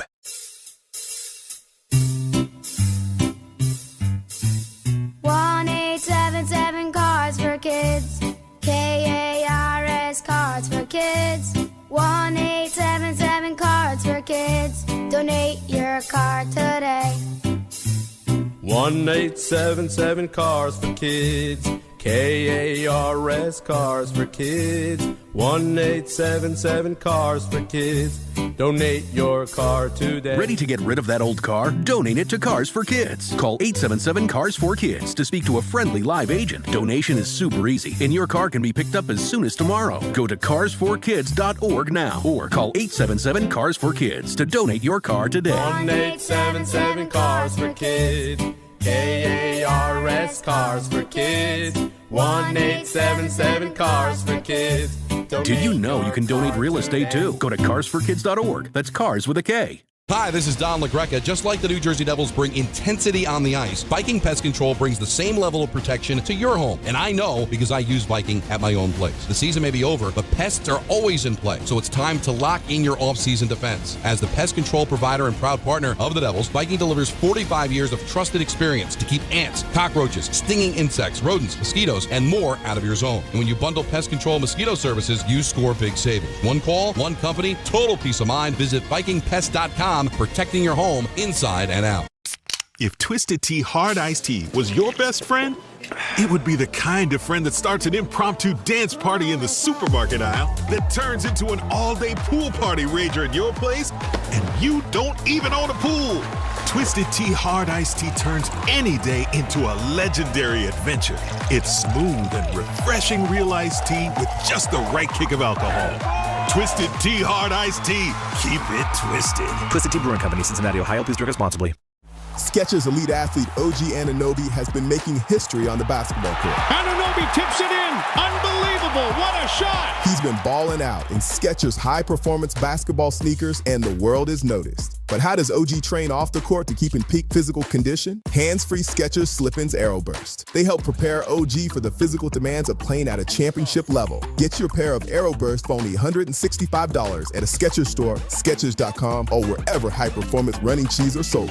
The ESPN New York Beach Bash is back. Thursday, July 2nd at Bar A in Lake Como, New Jersey. Head down to the Jersey Shore and join the Michael K. Show and Don, Hahn, and Rosenberg live starting at 1 p.m. Plus, there'll be appearances from DiPietro and Rothenberg, as well as Bart and Carlin. We'll have plenty of giveaways for fans in attendance, a soccer watch party, and the chance to test your skills by trying to kick a soccer goal past Rick DiPietro.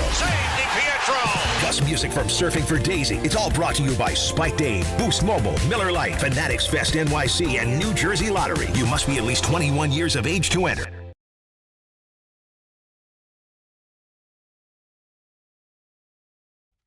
So, Don, did anybody think this is cheesy?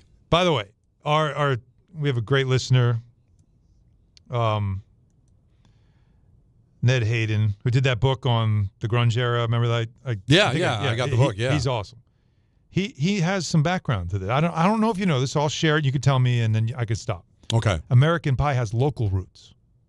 Don McLean grew up in New Rochelle. Yes, I knew that. The Levee was a bar on the water, and he said that his friends went there a lot. it was still there when he was in high school. He said they didn't serve on Sunday, so McLean and his friends would go to a bar in Rye, New York, which is why the verse drove my Chevy to the levee, but the levee was dry. Right. So good old boys drinking whiskey in Rye. Yeah. I always thought it was en Rye. Yeah, right. See, isn't that crazy? There's just old people are nodding, young people are going, "What the hell are these guys talking about?" It's a really interesting song because what does it all mean? Right. Jack Flash. Is it the Rolling Stones? Is it Jack Kennedy? Because remember the Eternal Flame. Like it's real. There's so much. There's so much involved. I didn't even think about. That's why that song is above some people's pay grade. Probably people that understand get it. 1-800-919-3776. Alex in Lynbrook. You're on ESPN New York. What's up, man? Oh, hi, Don. I want to talk about hockey. Sure. Okay, so let me first say this: the analysts and the commentators, the 2 men, 2 women, they were very, fun and enthusiastic, and usually I fall asleep, but they were entertaining. The reason I bring that up is, so they said about a Rangers trade. We got Pavlo Dorofeyev. I'm sorry. It's okay. All good. And I looked him up. He's dangerous on the power play. He's great ability. He's 25. And they got him from the Golden Knights. The only thing they had to give up was the 26th pick, and then their pick or 2 picks, like 27, 28. They were praising the Golden Knights about what they did. But I'm saying to myself, what am I missing? Like, what am I? Well, what you're missing, Alex, is that they're up against the cap. He wants a contract extension. They can't give it to him. He's going to walk as a free agent at the end of next year. So the logic is, let's get something for him. Let's get some picks rather than this guy walking for nothing. And what did the Rangers do? Turned around and gave him a 7-year contract. Mm-hmm. So that's why the Golden Knights were being praised. They could have tried to make it work, lose him for nothing. That's what happens in a cap sport. They got something for him. Yeah, and I think that's... On that note, Don. Yes. Jacob Markstrom being traded. Your thoughts? Well, listen, they just gave him a contract extension. He had a terrible year. I like Jacob a lot. I think he's a good guy. But he used to mess with you a lot, right? Like listen, he was the first guy when I went to camp that was like, knew my origin story about being a fan, and we always got along. Mm-hmm. But from a professional level, I think they can do better. And they got out of his contract. They go out and they get a guy, Evan Rodriguez, who was all over the Panthers' 2 cups. And what the Devils have to do is they've got to get better in the bottom 6. They've got to get a 4th line that can be productive, a 3rd line that can be productive. He's going to help there, and Boquist comes back. So now you've got 2 guys that can fill out 2 of the bottom 6 that they have, and they get money back in return. So you're saving money, you're getting depth, which is valuable. Very. But now, what do you do at goalie? Well, right now, there's no way I could think they can go with Allen and Jake Dawes. Allen. Yeah. So you're hearing Connor Hellebuck, who's 33. He's going to demand the big contract. Devils do have room, or do they go someplace else for a goaltender? And what is Bobrovsky going to do? What's his story? Well, Bobrovsky's going to be available. If he's willing to take a pay cut, he can stay in Florida. What is he, 38 years old? You can't give him a big contract. You can't. Right. You really shouldn't be giving any big contracts to goalies, but especially ones that are only going to be around for a couple of more years. So does he take the discount? Clearly getting Markstrom and Schmid tells me they're going to move on from Bobrovsky. Mm-hmm. So will Bobrovsky take less money to go someplace to be competitive, to have a chance to win again? That'll be interesting how much of a pay cut he's going to be willing to take in free agency. They need a goaltender, and they're good enough to win right now. Edmonton seems like the perfect place for him. But that's the next question. Who is going to be the Devils' next goaltender? I hope it's neither of the 2 guys that were just mentioned. Not Skinner? I think, Skinner's got a lot of potential. Yeah, I bet. Let Pittsburgh have to worry about that. But that's the big thing. But right now, Sonny's being praised. So they're very happy that Fitz lost his job. Fitz gave Markstrom a 2-year contract extension.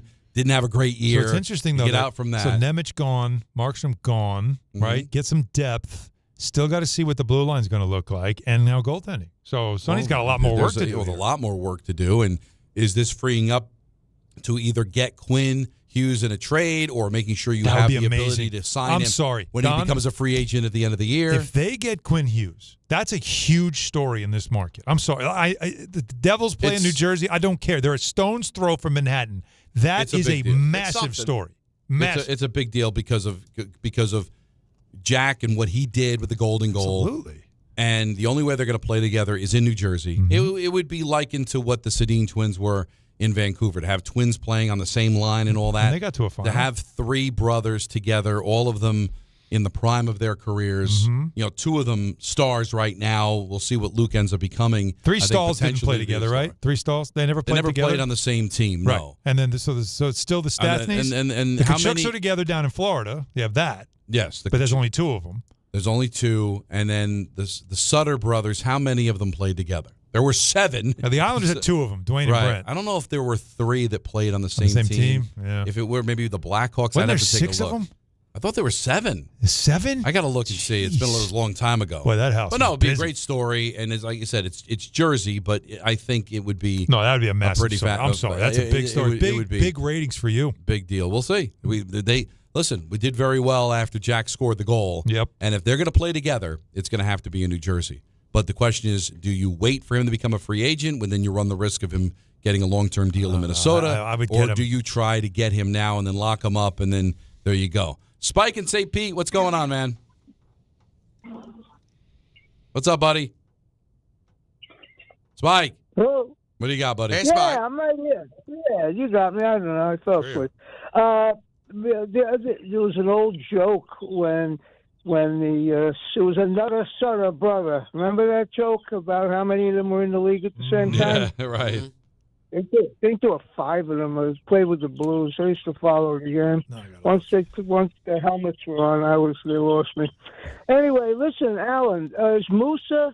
Let me chop this one up so you have another drop for me. Let's give it a shot. Musa Diabeta, is that his name? Diabate. Diabate, yeah. All right, okay, another drop. Is he about the closest to Mitch you got around available? He's I think he's 6'8", 6'9". He's not nearly as tall. I mean, he's a great effort, energy. Like, he's a great guy, but nowhere near. Great offensive rebound. But not at his, like, again, against bigger players. We saw him struggle in the play-in because he just wasn't tall enough. Against Mitch, I know. I just got one question for you. I know you guys got baseball. You're all over the joint, but this is my time of the year. And I remember you when you first started doing the. Oh my God! I'd be up all night with this stuff. Yeah. Yeah, you were all night, and the next day I kept telling you you're doing great, man. But it's tough. It's really tough. And I really, when Woj, I hope he's feeling well. Went through that. We make a lot of money. Some of those guys. But boy, the pressure's great. But anyway, technology's better today. I don't understand, you can answer this politically or not. Dolan said something on the other station, somehow there's some relationship there. That's fine, I don't care. And he mentioned his understanding of the second apron. Far be it from me to say anything controversial, but I don't think it's punitive for guys who have their bird rights. Am I off or not? You can sign your own players even if you're over it. You can't sign other players or trade for others while taking back more salary. And then once you go over it, Spike, the whole year your roster's locked. And that puts you in a very dangerous, precarious situation. That's what makes it like it's not a good idea to do it. There were 2 teams that did it this year. But it's right now a conversation that's going on in the front office. LeBron James. Serena has lost in the first round. But it was an effort, right? Hey. Went 3 sets. Went 3, yeah. And, what was the third? She lost 6-3, won the second 6-4. set. 6-4. All right, that's competitive. 6-3. Well, it was still 6-3. competitive. It wasn't like 6-3, 7-6, 6-3. Yeah. That's not bad. She had a moment there where I thought she was going to break again to get it to 5-4, and then she would have been serving for the tie, but instead she lost. Well, if that's a warm-up, that's not a bad terrible warm-up. Now, it's an unranked player. But LeBron James is available. Some people are being really stupid. Don't. But something I think can happen that can hurt the league. Don't do it. Alan disagrees. Don Hahn and Rosenberg, ESPN New York. There are a million reasons to love New York. Making your budget stretch isn't one of them. According to an independent study, Amazon prices average 14% lower than other retailers. Get food, fashion, furniture, and more shipped straight to your building. That's how Prime members have saved over $2 billion on grocery and household items. Learn more at aboutamazon.com. On the biggest stage in the world, FanDuel is changing the game because sometimes your player gets subbed off and your bet goes with them. Not anymore. With FanDuel Super Sub, if your player is subbed out, your bet stays in. That's right. If your player leaves the match, your bet continues on with the substitute. So you're still in it until the final whistle. Visit FanDuel.com/local to get started now.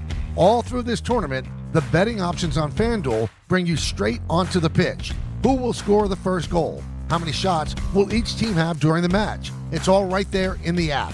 And with same-game parlays, you have a chance for bigger payouts. And best of all, with FanDuel, you get paid instantly when you win. Let there be goals this summer on FanDuel. 21 plus and physically present in New York. Start with a gambling problem? Call 1-877-8-HOPE-NY or text HOPE-NY 467-369.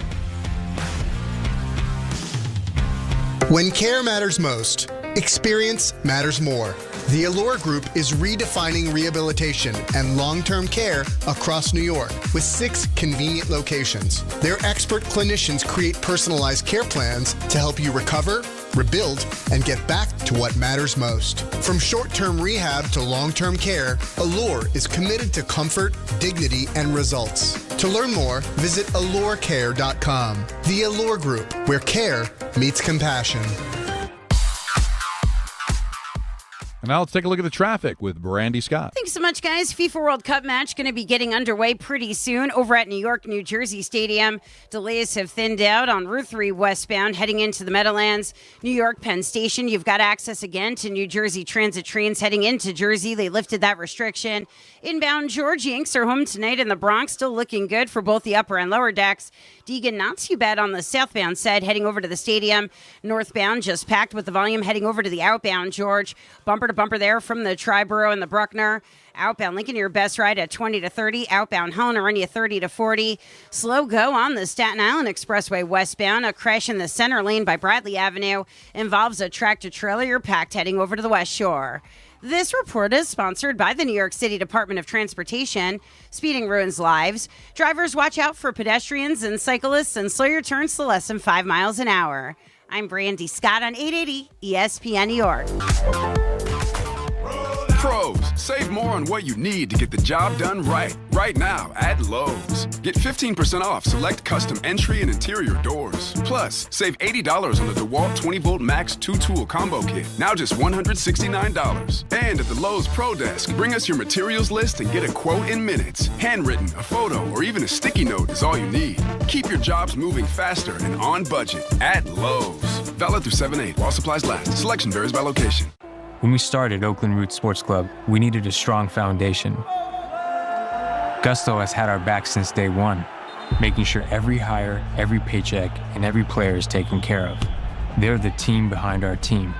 With Gusto, we stay rooted and give Oakland the love it deserves. I'm Idris Argandawal, co-founder of Oakland Roots and Gusto customer since 2018. See why 500,000 businesses trust Gusto for payroll, HR, and more. Get started for free at gusto.com/roots. ESPN New York, now streaming live on YouTube. Subscribe today and watch the show. WHSQ and WCBS-FM HD2, New York.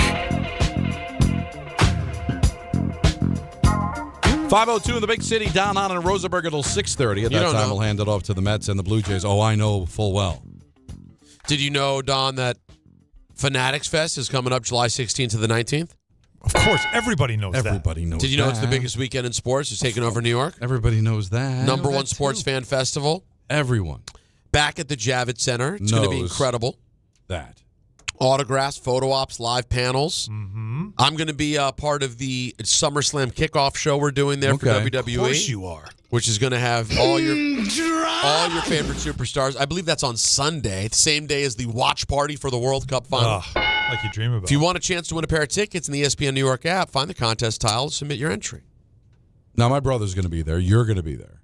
Maybe they're doing a live show, by the way. There's no autographs. It's a live bust. Well, he might sign an autograph. How much you charging? I'm not for my autographs. Mm-hmm. What would you and charge? A photo? What would I charge? Well, what do you get for a cameo? It'd be a very light line, I think. What do you get for a cameo? I think 75. You got to be kidding me. Is that good? Good for you. What do you mean? Is that good? I just got 28. 28? Because you don't respect yourself. 28 is very specific. I think that's the minimum, right? I don't know. I just can't sit there and hit the button. No, I think people should pay more for me. I've never done it. Anthony had such a great joke, not for the air, about you. Please, can you won't be offended. Can you Disney it up a little bit? It's not. So let's say we'll turn it around for radio. Come on. I can't turn it around. Mine's $75. Can you? Good for you. And you can Anthony, share with me then at least. I'll tell you what it was, Don. I'll tell you what it was. Turn off. Talk about something, Alan. Oh yeah. Okay. Yeah. You have to admit it's a good line. Yeah, it's pretty good. It's not offensive. It's just rude. It's not offensive to. It's only offensive to one person. Right. It's not like an offensive thing. But this is all me. I mean, $28. Well, he's not even on. I'm not even on it. Yeah, but that's a variety of things going on there. Number one, Alan thinks he's garbage. He thinks he should pay someone $28. That I think it was presented to me when it first, like in the early days, and I was like, "Why would anybody want this? No, I'm good." And then I saw everybody doing it, like, "Oh wow." And then listen, I don't get that many. Didn't bother. You have to be active on it. I'm not well, very how fast. Are you active on it? It's kind of like its own world, and if you promote it, you can put up promotional videos. I think it's like there's an algorithm. I really aspect don't of see it how anybody would want that from me. I've all time made $6,735. That's not bad. All time. That's not that many. No. I've made nearly Whoa! I got money in my wallet right now. Look at this guy. I've money on my made, mind. I don't have it on my phone because I just don't have room because of all the kids' pictures. I'm around 12,000 I've made so far. 12,000. You made 12,000 on there? And I should have made more. You know how many I've given for free? Imagine if you've been charging real price. You know how many I've been given for free? Pop? You know how many this guy's... Do you know how many I've given for the radio show? But you know how many I've given for free? And plus, don't give them for free because you missed them. Because I missed them. And then you feel bad. Listen, I will tell you. Oh my God. Because usually it's a happy birthday. It's usually my dad's a big fan. Something for Father's Day, birthday, Christmas, whatever, Hanukkah. And I'm like, why would anybody want to hear from me? Oh my God, Don! But you've done over 600 of these, and that doesn't include the freebies. And I've met people that I've given cameos to, and they're like, they say thank you because it's fun. If I were younger back in the day, would I have wanted one from Bob Murphy or something? Yeah, I think it would be cool. So you did him in breaks, I remember, on the K Show. I remember that. He never does it between now. that and watching Breaking Bad. I can't. Anyway, you should make a killing during draft season, reading people's drafts. But you would have made a fortune during the Knicks run. Mm-hmm. Oh, maybe, definitely. I made. It was called Knicks Talk Daily. Yeah, I made Sonny Canton a ton of money. Well, that's all well and good, but two things can happen at once. You can walk and chew gum at the same time. Listen, I said no. Nobody's ever come back to me about it, so I'm letting it go. What are you supposed to do? Just sign up? Yeah, that's all you do. Oh, I thought they come to you. No. Well, I don't know how this works. They did. They come to me because there are people that are on Cameo that can get some money if they recommend somebody, and then when they saw how many people follow me on social media, they reached out about how I can do it, and I did it. Why you want to recommend me? You get some money in your pocket? Yeah, I'll do more that. More than $12,000? It's no. But listen, this is over a 3 or 4 year period. It's not like I'm making this a year, but it's fun. But that's extra. That's extra cash. I'm sure you don't. You just put it off in another account. And all of a sudden, you just blink 3 years later, and No, it's. I don't know why you wouldn't. It's a nice vacation. Now I have to update my my account to get the money that I've got sitting in here since we brought it up. Yeah, I always forget the transfer. You don't want to do that. But anyway, speaking of transfer, LeBron James is going to be on a different team. Yes, he's no longer going to be with the Lakers. And first of all, I'm not even going to dignify it with a segment. He's not coming to the Knicks. It makes zero sense. No. Stop it. You don't need him anyway. We're not talking about it. It's stupid. Please respect yourself, for God's sake. But what I think is a better conversation is the rumor that they're going to put a super team together in Golden State. Try to get Curry and the boys one more ring. And I don't know how you feel about it, Peter. I know Alan is in a way about this. I think the NBA, in my opinion, is in a fantastic place right now. The fact that the Knicks won, bucking the whole trend of super teams, not being what the NBA has really been, very stale over the last few years. The numbers showed that it was the Knicks, so it was a different team. It was a fresh team. But I think the way the Knicks went about it made it fun to watch. A young Wemby trying to make his hay against a Knicks team that's just different than everybody else. And now you're going to follow that up with a Golden State Warrior super team with LeBron James, and all those guys are then just going to walk out of the league? Yes, you are. That does not interest me. Now, I'm not coming from a Knick perspective of, this is going to hurt. I'm just talking about where the NBA is. So we're going to go back to the old stale super team, same guys winning a ring, and then they're all just going to walk out the door and then leave the NBA. Don't you think though? I don't think people find that garbage interesting that is anymore. So LeBron to go out that way, and I don't think people have I really don't think people have a stomach for it anymore. I could be wrong. You know the NBA and your finger on the pulse of the NBA way more than I do. Peter as well. But for me, it feels like stale, old, and I don't think people are going to respond to it. I think people will respond to this loudly. I think it will be criticized, it will be panned, and it'll also be celebrated. I think it's exactly what the NBA is, and it's a perfect example that you brought up. It's exactly why, as much fun it'll be, they're already calling it the Golden State Warriors. Right. The Golden Girl State Warriors. By the way, this stuff is going on. I don't know which I prefer. They're both great. You know what I mean? And obviously the Expendables. I mean, that's the perfect reference to make. Oh, however, you've seen this? Did you already mention this? What did I mention? The Mark Spears tweet? Yeah. Wiz not interested in moving AD? Yeah. Yeah, and that you would expect that because Washington, first of all, knows that they want him, that Golden State would want to make a trade. So now Washington has to say, we don't want to trade him. Yeah, what do you got? And then you say, what do you got? Of course, you're not going to just willingly trade a player that you acquired hoping to be part of your future. But from everything I've heard, AD has zero interest in staying there. Does not want to be there. So in the end, they'll work something out. But it's a smart play from Washington to put up this front of like, no, we're not trading him. What do you mean? He's part of our future. Or part of now. But if you can get some good value for him, you'll do it. No, this is the NBA, Don. This is literally the NBA. And it's perfect because, like you said, LeBron has always built these super teams, these teams that he wants to bring together. It's always got to be another star. It's why he wanted AD in L.A. when he went to L.A. He got him, and then he won a championship. When he went to Miami, we all know him and Dwayne Wade, right? You had that. When he went back to Cleveland, what did he do? He brought everybody in. All his boys went there, right? Everybody was taking pay cuts, taking less just to go there because they wanted to go to Cleveland and win a championship for Cleveland, really for LeBron, and LeBron wanted to do it for Cleveland for his legacy, and he did it. So this is so LeBron to do something like this. And what a way to go out. Him and Steph Curry, the remaining faces of the NBA, whether you like it or not, while they're still living and breathing and wearing uniforms, they are still the faces of the NBA. And to have them kind of get together and say, all we got to do is just get through a season. But once we get to the tournament, we know our skill, our IQ, all the stuff that we could put together would have a great chance of winning. And everybody be excited about it. How many people already put money on the Warriors to win a championship next year? Right? So that's what makes this a fun story. But what makes it also interesting is Spurs are super young. Oklahoma City still very young, right? Yep. Look at that contrast when they'd play each other. You wouldn't be dialed in to see if the young kids could beat the old men. You know what I mean? Like you'd want to see listen, it. I'll be rooting against them. He wants to go out, but I'm going to add this one last caveat. This is a fun potential possibility that Draymond Green has been pushing and pushing behind the scenes for the last couple of months. Once they traded for Luka, he knew his time in L.A. was coming to an end. LeBron knew it. And it became official when they signed Austin Reeves, and they never even talked to LeBron. So Draymond Green's been like, come here. Let's win one more ring here, and then we'll all retire together. That might the possibility of this happening is still very, very slim. The bigger possibility that I've heard about for months is him finishing in Cleveland. Well, that's the one you watch.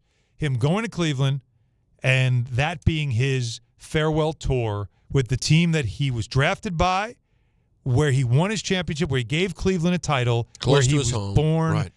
And for him, it's still home, even though his home is now in L.A. He also knows what a great story it would be. I do think there'll be a documentary that'll come out the minute he retires, and it's going to have a lot of stuff in it, and especially the last hurrah at home. I think Cleveland is the better chance. Right. I think Dan Gilbert's all in on this because Dan Gilbert really is – like, you had to see his face when the Knicks were beating the hell out of the Cavs. He was miserable. So he'll do whatever it takes in Cleveland. And, I think Cleveland's the better play. No one's talking about it. But this Golden State team is more of a fantasy, fun, and typical NBA. But I don't like that typical NBA. I know. And I think a lot of people are done with it as well. Now, if he goes back to Cleveland, that's a good story. And I'm not throwing any shade at LeBron James and his legacy. So you wouldn't hate that? Because at least he's going back to where it all started. But to me, building up another super team with the Golden State Warriors, again, no offense to the Warriors. I don't care what team it is. It's just like LeBron, nobody cares about you winning another title anymore, okay? You saw the ratings with the Knicks. They go back to Michael Jordan. LeBron wasn't pulling those kind of numbers, okay? True. LeBron is a great player. He was a great player, and he's been great for the NBA. His time has now passed. I don't think New York, I don't think any other big city has any appetite getting LeBron James another championship. They're ready to usher in a new brand of basketball where it's about, teams and it's about being, competitive, not where can I go I can win another championship. I don't think people are keeping score on LeBron's titles anymore. You don't think it's about relationships? That's what the Knicks showed us. It's about relationships, Well, yeah, right? It's about team, not, I need to join a super team so I can get another championship. I can collect another ring. Because of this personal thing he has with Michael Jordan, getting more rings, more championships. Even if I got to go join another team, how many more teams is he going to be on? But at least going back to Cleveland is where it all started. You don't think this Cleveland to Miami to L.A., Cleveland back to Cleveland, then to L.A. Come on, man. You don't think this is also, though, about him and Steph Curry? They've known each other a long time. They have a mutual respect. They've always talked about wanting to play together. And this is sort of like, hey, if I'm going out, I want to go out playing with with the other guy that was carrying this generation. And the two of us, you don't think that's compelling? Not to me. There's nothing compelling about Steph Curry and LeBron James sharing a court for a full season together. Nothing? No, not for me. All right. No, Peter? Don, there's something. I mean, it's not for Don. I agree. I think it's compelling. It is compelling. There's two different. Do I think it's going to win? No. Well, there's two compelling. questions. What's compelling and what would be the better way to tie things up? Cleveland's the way to do it. From a clean, nice, and by the way, better chance to win. You don't think so? This is a team that in the last couple of years has been fairly close. Yeah, him, Harden. Golden State's not that close. Yeah. I guess you're right. It's a better place, right. And obviously every night will be just. Every night's a sellout in Golden State, but it's never going to be fully about him, right? Cleveland's about him. It's still about him. Mm-hmm. Even without him there, it's about him. Yeah. So, I totally agree with you. I'd be interested. People will buy the LeBron. Think about it. Opening jersey. Opening night, that Cleveland's definitely Golden State's definitely playing opening night. Christmas Day, feature game. No matter where their record is. Feature game. Martin Luther King, feature game, right? It's always something feature game about it because of who's on the floor. Steph Curry, LeBron James on the same team. That's box office. And that's the NBA. Getting through a long regular season. Let me push back, though. I'm trying to figure out a hockey equivalent to this. If, by the way, LeBron can end it in Cleveland, they're still on opening night, maybe. They're still on Christmas Day for sure. It's on Christmas Day. Oh, Christmas Day, yeah. They're getting in Christmas Day. I don't know if they're getting opening night. Well, you got the Knicks opening night now. Well, you got that. But it could be Cleveland. Again, we were worried. What would the state of the NBA be once LeBron is gone?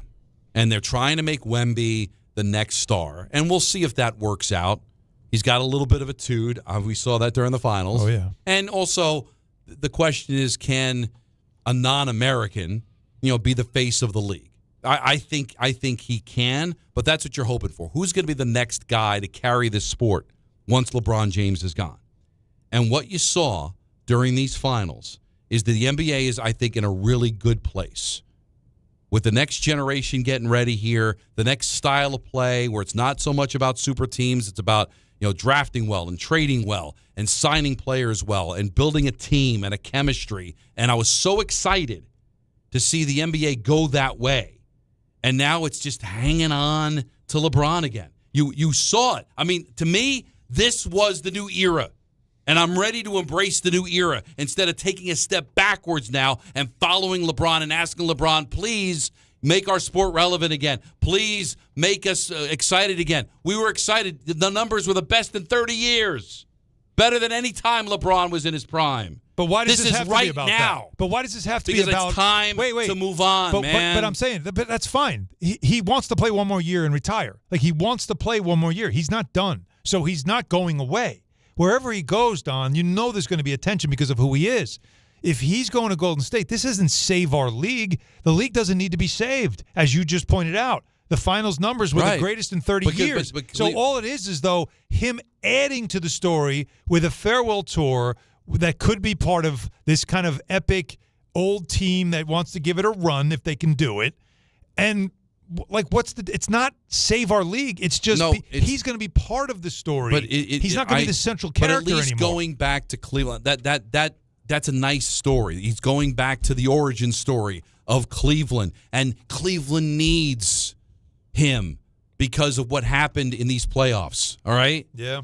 And if he can win a title there, then that's a fun story. Not putting together another super team in Golden State, to me, that's the old NBA. That's the old way of doing business. He's got the right to play, and people are still interested. Cleveland, to me, is the better play for the league because that's a better story, and it's a nice close to his career. Go and build another super team. To me, it just feels like a step backwards from where we were. It feels like we're going back to the old stupid, put the super teams together, you know, and listen, I could be dead wrong. I'll give you got the pulse more. But yeah, I really feel like the NBA kind of told you that we've now moved on. And now it just feels like a step back to me. Well, I wonder. You see that, Peter, or no? Yeah, no, I do. How do you? Because you consume NBA, like you know the whole story. I do. Yeah. So like do you look at it as like? And Don's right. There's probably a lot of people rolling their eyes, like here we go again. But I while I acknowledge what Don's saying is true, which is these days are over. They're not doing this anymore. But we are seeing friends pairing up, not necessarily super the team. Star chasing. It's more of like, we've got chemistry. We trust each other. Like what the Knicks showed the league is trust is critical, right? I just saw that through yeah. Wait, was it offside? Yeah, okay. Yeah, of course. I was about to say. Okay. The reflection. Sure. I was watching the reflection. I'm like, there's no way that's onside. I thought Mbappé just ran. Let me see. No, he was too fast. And yeah, there it is. This is Bobby. Yeah, but that's Bobby. I love Bobby. It's not hockey. You don't see those very often. Breakaways. Yeah, like a true breakaway. Like now. But you know what I mean? Like it. No, it's appeal. Listen, it's like I said. There is appeal to it, and I don't hate it, but I think LeBron has to factor in several things. Number one is having a good time, who you want to be with, but also enjoying the year, likelihood for a championship. How big will the moment feel? And then also, if this is the last season or last 2 seasons or whatever, where do you want that to be? Do you want to switch again?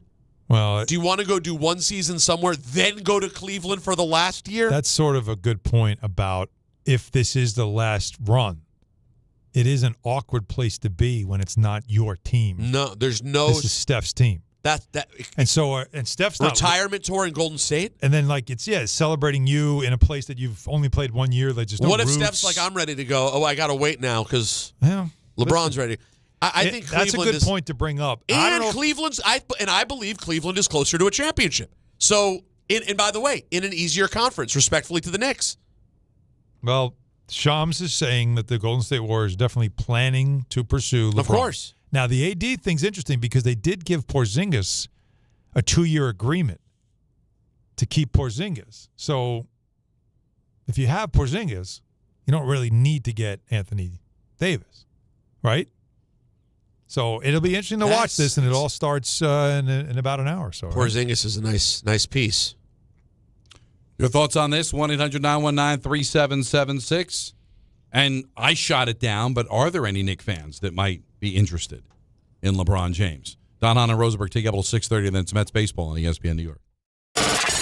Mornings with DiPietro and Rothenberg. Mendoza out, Andy Green, the Mets' new skipper. You wanted your pound of flesh. People were freaking out. It may not be the firing that you wanted, because that might be Stearns, but big move for the Mets right now. What's going to happen is this is going to expose the GM more. And what's next, you're going to have to decide is what are we doing with the GM of this team? Are we keeping or are we not keeping David Stearns? DiPietro and Rothenberg, morning 6 to 10 on ESPN New York and streaming live on YouTube. Skechers elite athlete OG Anunoby has been making history on the basketball court. Anunoby tips it in. Unbelievable. What a shot. He's been balling out in Skechers high-performance basketball sneakers, and the world is noticed. But how does OG train off the court to keep in peak physical condition? Hands-free Skechers Slip-ins Aeroburst. They help prepare OG for the physical demands of playing at a championship level. Get your pair of Aeroburst for only $165 at a Skechers store, Skechers.com, or wherever high-performance running shoes are sold.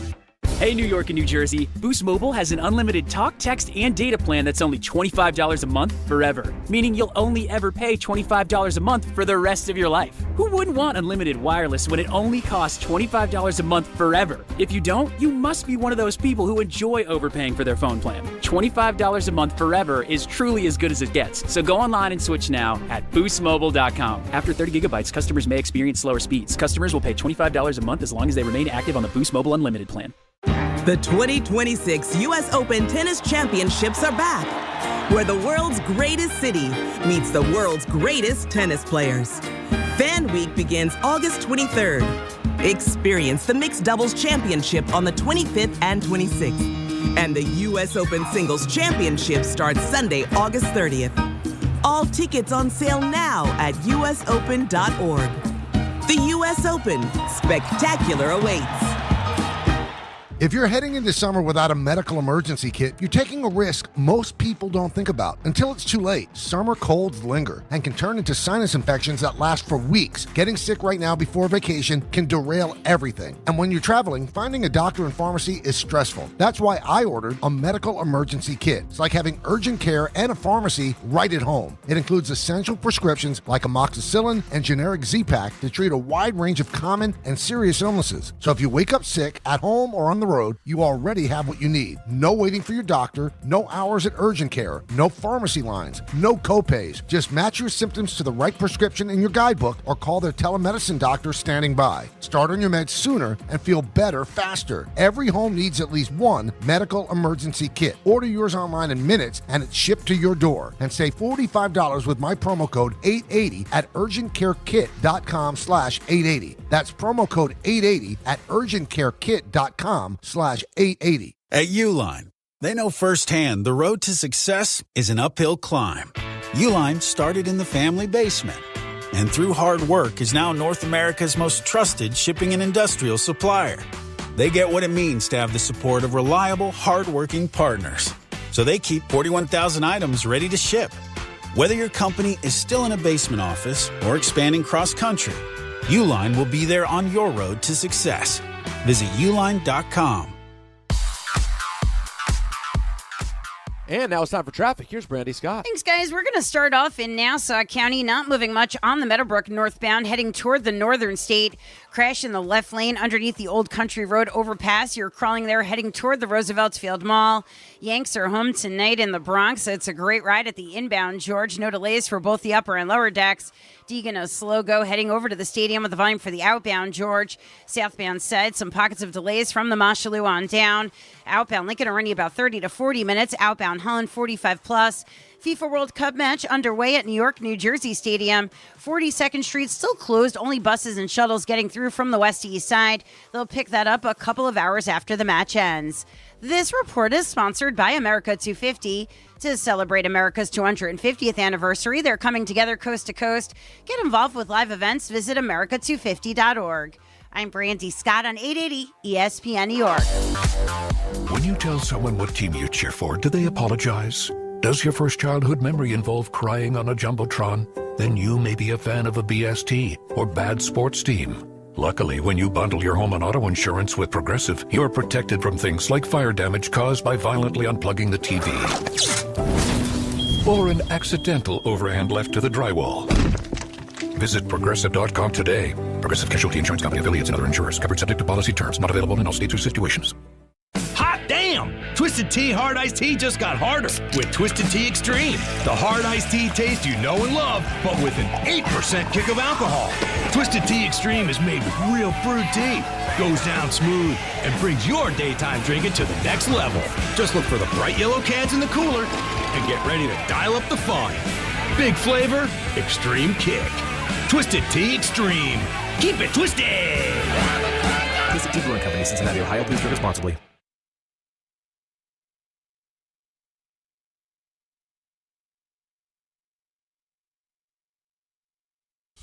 Take up until 6:30. Don, Hahn, and Rosenberg. It's a hot one. Looks like it was cloudy, like it was going to storm, but now the sun is back out.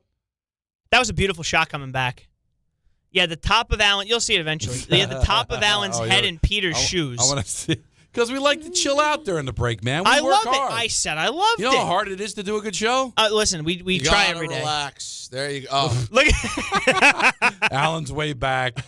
Peter had his feet up. Actually, that would be a good meme. Yeah. That would have been a good meme.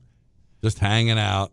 You know, we haven't, when it comes to NBA, this whole free agency period right now and the trade rumors and all that stuff, what's amazing to me is that Jaylen Brown, the market for Jaylen Brown, not great.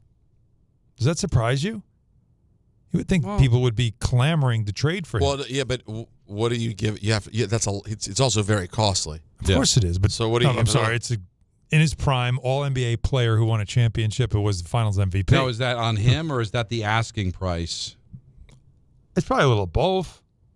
But I would just think like there'd be teams. Now it's probably because the teams that could trade for him and take on the money, he's probably like, I'm not going there. And I'm not signing any extension to stay, so you'd only have him for like 2 years. That was the issue with the Bucks. Why the Bucks didn't take Boston's offer for Giannis was because Jimmy Haslam, the owner who owns the Browns, said, I'm not going through this Myles Garrett thing again. I don't want to get a guy here and have to keep giving him extensions and him not really wanting to stay here or be here, and I lose him in 2 years. So, but still, there's a lot of names right now. I mean, Morant, or he's been traded, John Morant, right? Like, there's a lot of names that are circulating. Giannis and Ja already traded. LeBron out there on the market now. Oh, yeah. Jaylen Brown, potentially, you could be had. Wild times. Now, Mitchell Robinson, see what happens with him. Anthony, what were you saying about the video game? What's it called again? NBA 2K. NBA 2K. They love to drop their hints of who's going to be cover athlete, and it looks like, based on what they just tweeted, Jacob, I'm sure you saw this. Look, they put out number 23. So that already gives you an indication that it could be Brunson. It's on a Subway, and they tweeted out a Subway. Number 23? Yeah.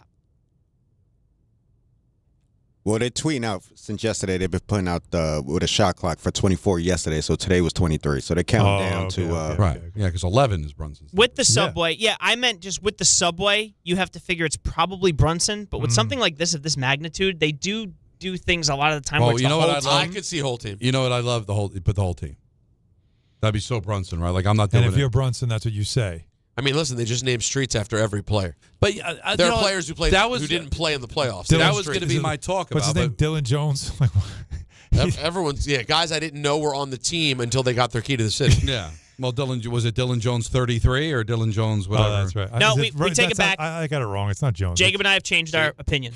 So they announced that the actual real cover athlete for the first standard edition is Wemby. They announced that during the playoffs. So, but they do have two other editions. One will be the Knicks. It's like the Ultimate Edition and the Legends Edition. Okay. No, you know what? I've officially lost interest in this conversation. Oh, that's amazing. So this one we were out in 2 minutes. Now the song could have went for the whole. John has an innie. He doesn't want to have any more of this conversation. Well, because I thought this was going to be about that. They already picked Wemby. So and unfortunately they tried to fix it, and the Knicks were just too good. But I thought that'd get a better reaction. But that's all right. We move on. This was going to be my talk I'm about laughing because Anthony already put up Peter and I not being in the shot. Yeah, that's good. This was going to be my talk about it, but it happens a lot. We just ran out of time. Is that they're taking down the Knicks street signs today. Why? Wait. It was only up for a day? Why not all year? Honestly. Or at least till the season starts. Like, what's the rush to change it? Hang on a second. They're taking them down. It took how much time to put them up? But I don't know everybody knows the street. The green one is the one that counts. We know that. We all know. Get the mayor. You think it's really confusing everybody? Like, why can't you keep it up until like they tip off the next season at least? How long were they up? I don't know, 2 weeks. When are they? Tomorrow's the anniversary. It'll be 3 weeks on Saturday, right? Since they won. 3 weeks since they won on Saturday. So it was like 2.5 weeks. That's all you get. Yeah, why not let it ride for a little bit? I thought those signs only went up like this week. They did. I saw them this week. Yeah.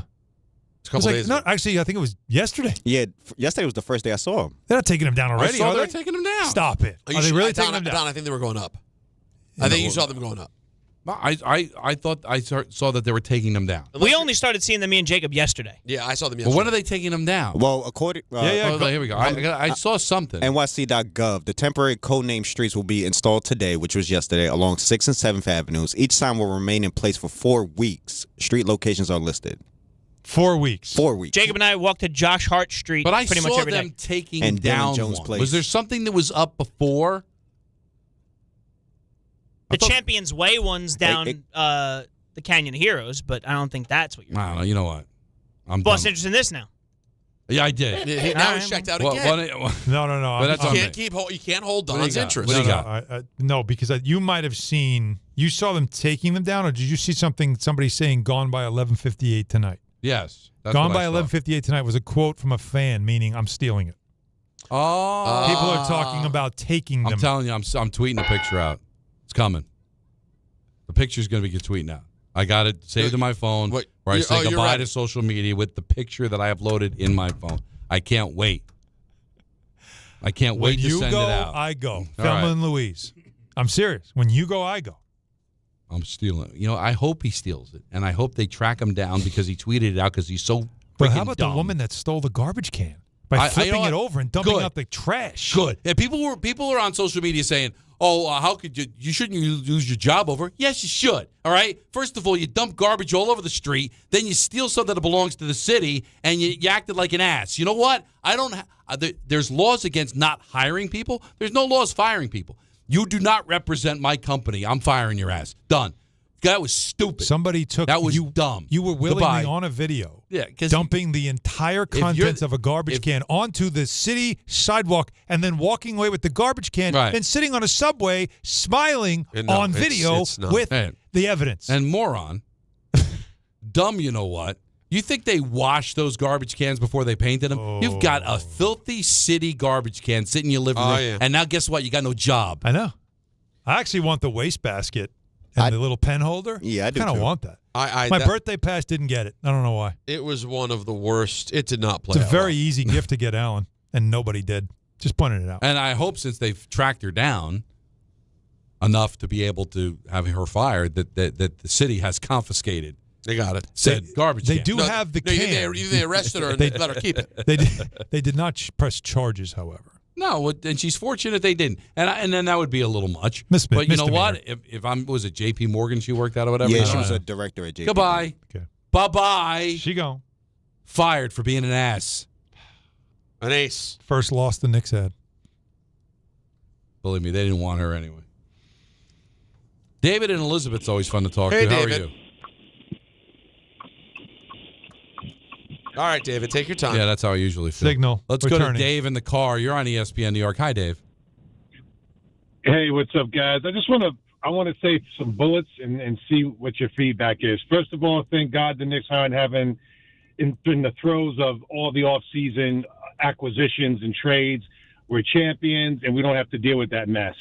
Secondly, I think LeBron going to Golden State, no matter what he decides to do to come in pre-Superteam or after Superteam is his last year, whether it's Cleveland or Golden State, it's going to sell.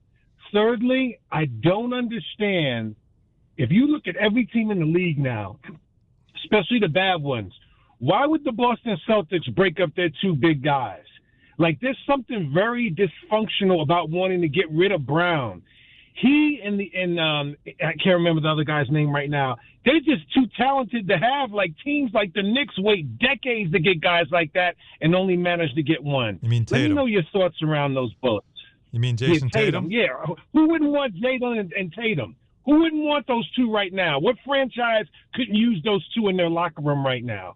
Why can't Boston just add to those guys? I don't get it. I found that to be very odd too.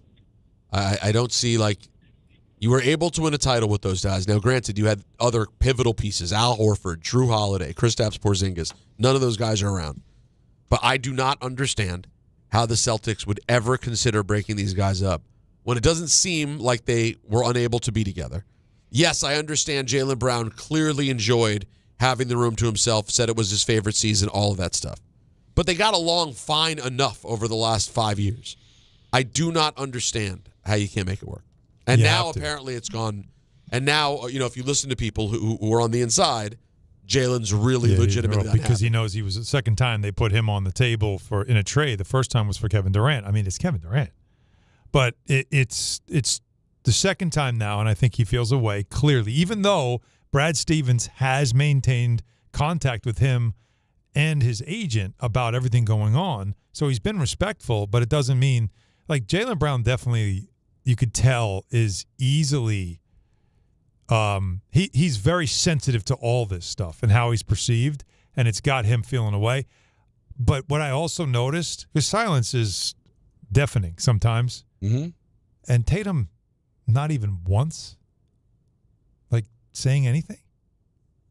Like Giannis trade comes up and you see Jaylen Brown, Tatum doesn't once just go like, I don't want that. That's my guy. Right? But then don't these nothing? These players don't learn. No, Don.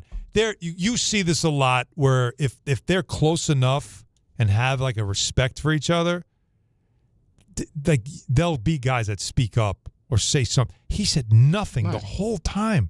Because it comes down to the pettiness. Weird. Of it's my team or it's your team. Well, you saw the look he gave when Brown got the finals trophy, the MVP. Right. Tatum had his look like he was in the back. Listen, I'm not a professional athlete, but I've been amongst teams. I've been part of teams. And for you to stand in the way of the ultimate success, and that's a championship because it's got to be my team. And for Brown to say, and I gave him the benefit of the doubt, that this was a special season. They lose their best player. It wasn't supposed to be any kind of a year. And they end up almost winning the conference. Right? So good on them. But no, the reason is because Jaylen Brown got to be the man. Mm-hmm. And he didn't have to be in Tatum's shadow. And Tatum likes Brown in his shadow. Because it's not about winning. It's about being the man. Like, come on, man. Did the Knicks prove anything? That when you all work together as a team, look at how everybody gets to celebrate, and you win the championship. And Brunson's still getting his, and one day he'll get the money back that he gave up because of that championship, and he'll live forever in New York, just like any Celtic would live forever in Boston for what they did a couple of years ago. But you got to let your ego get in the way and that be a detriment because the caller's right. Why are you breaking them up? See, they're an example of they got one. They got a championship, right? So this era was successful because they got a ring. The problem is, at their age and their talent, that's the team that you expected should have gotten more, right? Yeah. And so they should be there every year. And that's what's going to be remembered. Eventually, Brown gets traded, it's Tatum's team, and then Brown will go to some place and it'll be his team. But unless they win again, all they're going to be remembered for is when they were together and they won the title. Mm-hmm. And then the other thing they'll be remembered for is how they couldn't keep it together, didn't win another one, and they broke up would have been something really special. Yeah, that's fair. Yeah. Yeah, it makes me sick. I just feel like they are two forever Celtics at this point. Mm-hmm. You have one title already. Yeah. All right. If this year you're not able to get it back together, it doesn't. The numbers don't make sense. You're not able to find a way. Like I just trust Brad Stevens to be able to figure this out over time. And guess what? You never know what happens. That team was fairly close last year. I understand. We heard later they believed they were going to get boat raced by the Knicks or whoever else they played. Yeah. Sure. Okay. Mm-hmm. But you just never know what's going to happen. I keep this team together. I do anything. I do not see what they're going to get that's going to replace Jaylen Brown. And I truly believe that it is not a gimme. And I think you agree with me, Alan. It's not a gimme to me that Brown's the one you definitively trade and keep Tatum. I said that. Brown on both sides of the ball, to me, is the more complete player. I said that on national TV about a month or so ago when all this stuff started coming out. I drive a Dodge Stratus. Just saying. Yeah. And I got eviscerated. By who? People in Boston. Saying, you're crazy. I'm like, wait, Tatum's a guy coming off the injury. Yeah. Tatum's a guy that has been injured. Tatum's a guy that didn't win Finals MVP and didn't win. Like, he's had good performances in the playoffs, but when you won a championship, it was Jaylen Brown who took you there. Which one's been an all-star and all-defensive? Well, that's what I mean. Like, he plays both sides. He's relatively healthy. How is it? And More than relatively. He's held pretty But a healthy. lot of people in Boston are like, but he's a pain in the ass in the locker room. He's not really close to anybody. He says all this stuff publicly and all this stuff. Yeah, whereas but also Tatum he doesn't is more match. Tatum's more quiet. Jaylen Brown is outspoken. Jaylen Brown supported Kyrie Irving. Jaylen Brown is a guy who politically speaks his mind. Okay. So That you're doesn't saying it had always more to do with that? Doesn't always go with Boston. In spite of the Celtics incredibly. I don't know. I like winning. I like winning, and I've never heard him have teammate issues. I just think Boston's like, we like Jason Tatum. He scores a lot. He doesn't talk politics or anything. His son's cute. He's the guy. Jaylen Brown is a little more prickly, it may seem, and he jumps on, moody. He jumps on Twitch. He's moody. But like night tonight, he showed you. I don't know. Has Jason Tatum had a season yet where he willed them to like 57 wins on his own? Because that's what Jaylen Brown did last year. What'd they finish with? 58. 58 wins. Yeah. So 58 or 56, something like that. But I mean, dude, still a ridiculous number. He's a top 10 player. Yeah. Like I'd be pissed off if every time it came up, they're like, oh well, we got to make a move. It's got to be Peter. We obviously can't move Allen or Don. It's Peter. Peter's got to go. Where's he going? It's like, well, wait, hold on a second. Right, after a while, that's just starts to bother we all you. contribute to this team. Why is it always me? And Jaylen knows he's. Oh, by the way, when push came to shove, I was Finals MVP. In the most clutch moments, I was the guy. Yeah. So yeah. Mm-hmm. Also, getting back to something we were talking about earlier, Kofi came through. Of course Kofi came through twice. The basket was returned to the city, put it back where it was after DiPietro stole it. Yeah. And then he also said to me, and I don't even remember this. It might have even been a game I did. I don't remember. Late April 2013, the Carolina Hurricanes called up Jared Stahl. Only played 2 games in the NHL, but one of the games in the NHL was in 2013, and he got to play with Eric and Jordan.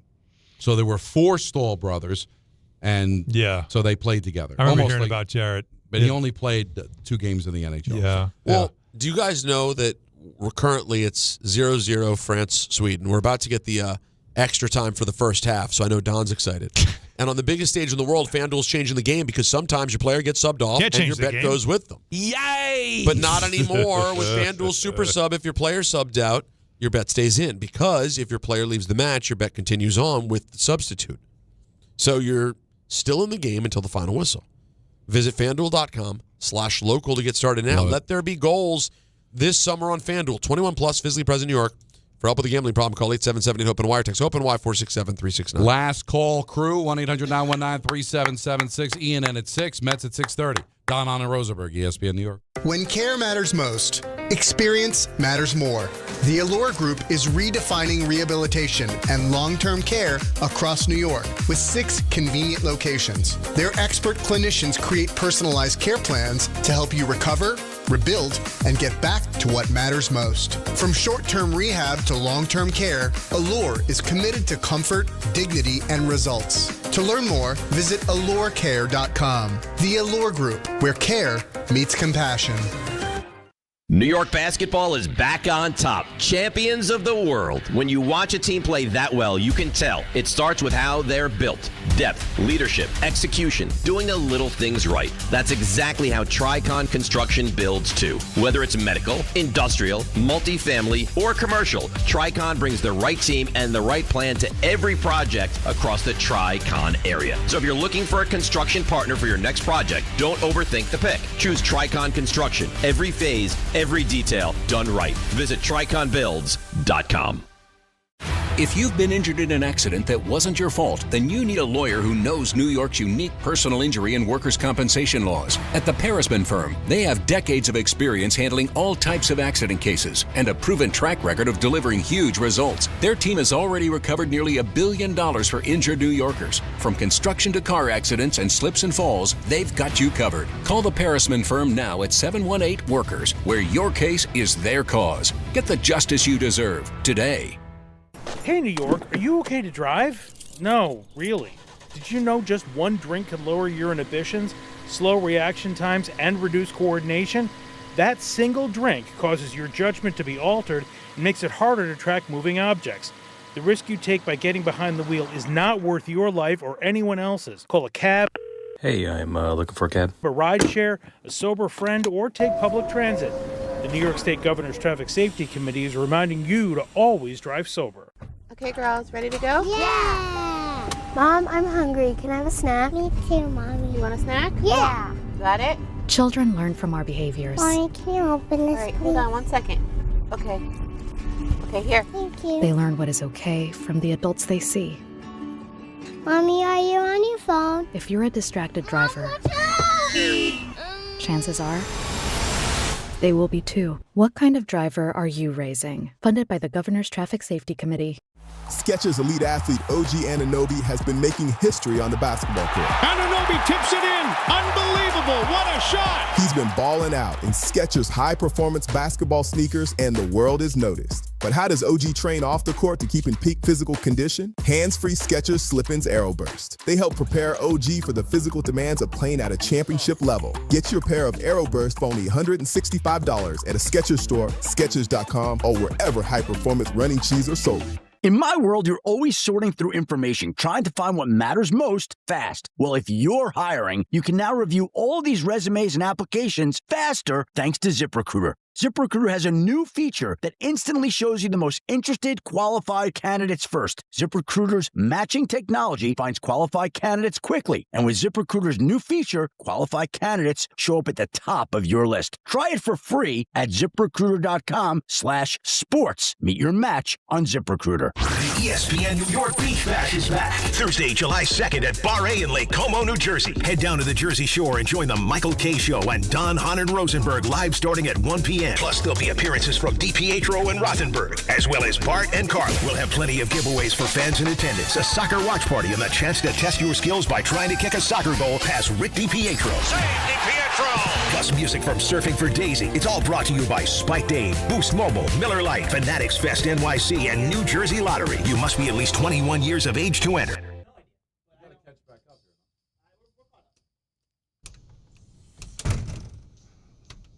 I believe this is the Gap Band, if I'm not mistaken. Correct. And that's what Mbappé just did for France. He dropped the bomb on Sweden. Yeah. That was Mbappé. Mbappé. That's what we call him, Mbappé. And you know what? We have all these alt casts that we have, and I'll call them. They're all yo-yo. But what I want to see is an alt cast of my guy Peter Rosenberg's color commentary of that goal. That to me would be an alt cast. Like the way in real time you saw the reaction. That's what I want my color guy to be. To do a lot of some expletives, but it told the story, right? Because he just did things. I don't, soccer uses like some fun language, to like describe things, but it's all kind of nonsense, as it is in a lot of sports. And sometimes what you just want to say is what I said. Good Christ, what the hell was that? Right, that was one, but the next one was better, and it wasn't hell. He literally. But wouldn't that be an all good alt cast? It could just for adults only. It's rated R. Yeah, and people are just cursing up a storm, going, "Oh my God!"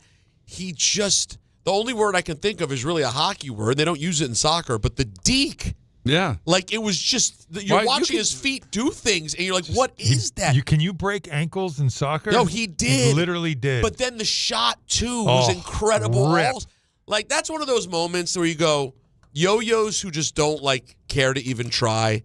And like think soccer is a bore. It's like you're not even trying. Just watch someone like that. That's why he's so famous. You do see that's few and far between sometimes because you don't see a lot of offense. That's all. The same with hockey, right? But you see more goals than you see. You see more, and you see more up and down, and you see a lot more up and down. I want to hear how Don would call that goal. Dominic McGregor, he's been missing for years. We love him. I really love to hear the search has stopped, and we all just they already held a funeral for him. They put in a bunch of like in where was the horn? Where was the horn? That's how Don calls goals. We need a beat to that. That's how Don calls goals. Old Dominic McGregor here live from the Congo. The reports of my demise completely exaggerated. I survived an absolute mauling over the winter, but I am back and it's come to my attention. We've got a huge game on the pitch tomorrow. It's the Champions League game. It's Barcelona, the paradise by the sea. Versus Juventus. Italy will triumph. Red wine will flow. cannolis will be eaten. It's Dominic McGregor live from the Congo. I am back. I'm going to need a new update from Dom. Where was the horn? When did I do that? I remember. They did it earlier. Oh, You when did. we were talking about Where was the horn? we were more buzzer people. Yes. That's right. We call overtime sudden death. Not sudden loss. It's death. Death. That's how serious we are about time. If you missed the beginning of the show, we realized that Americans care more about time than sports. Sticking to schedule. Yes, we like sports, but we like schedule even more. It's very important. Why do you think that we can't stop talking about stoppage time? Because time is the most important. Don was brilliant.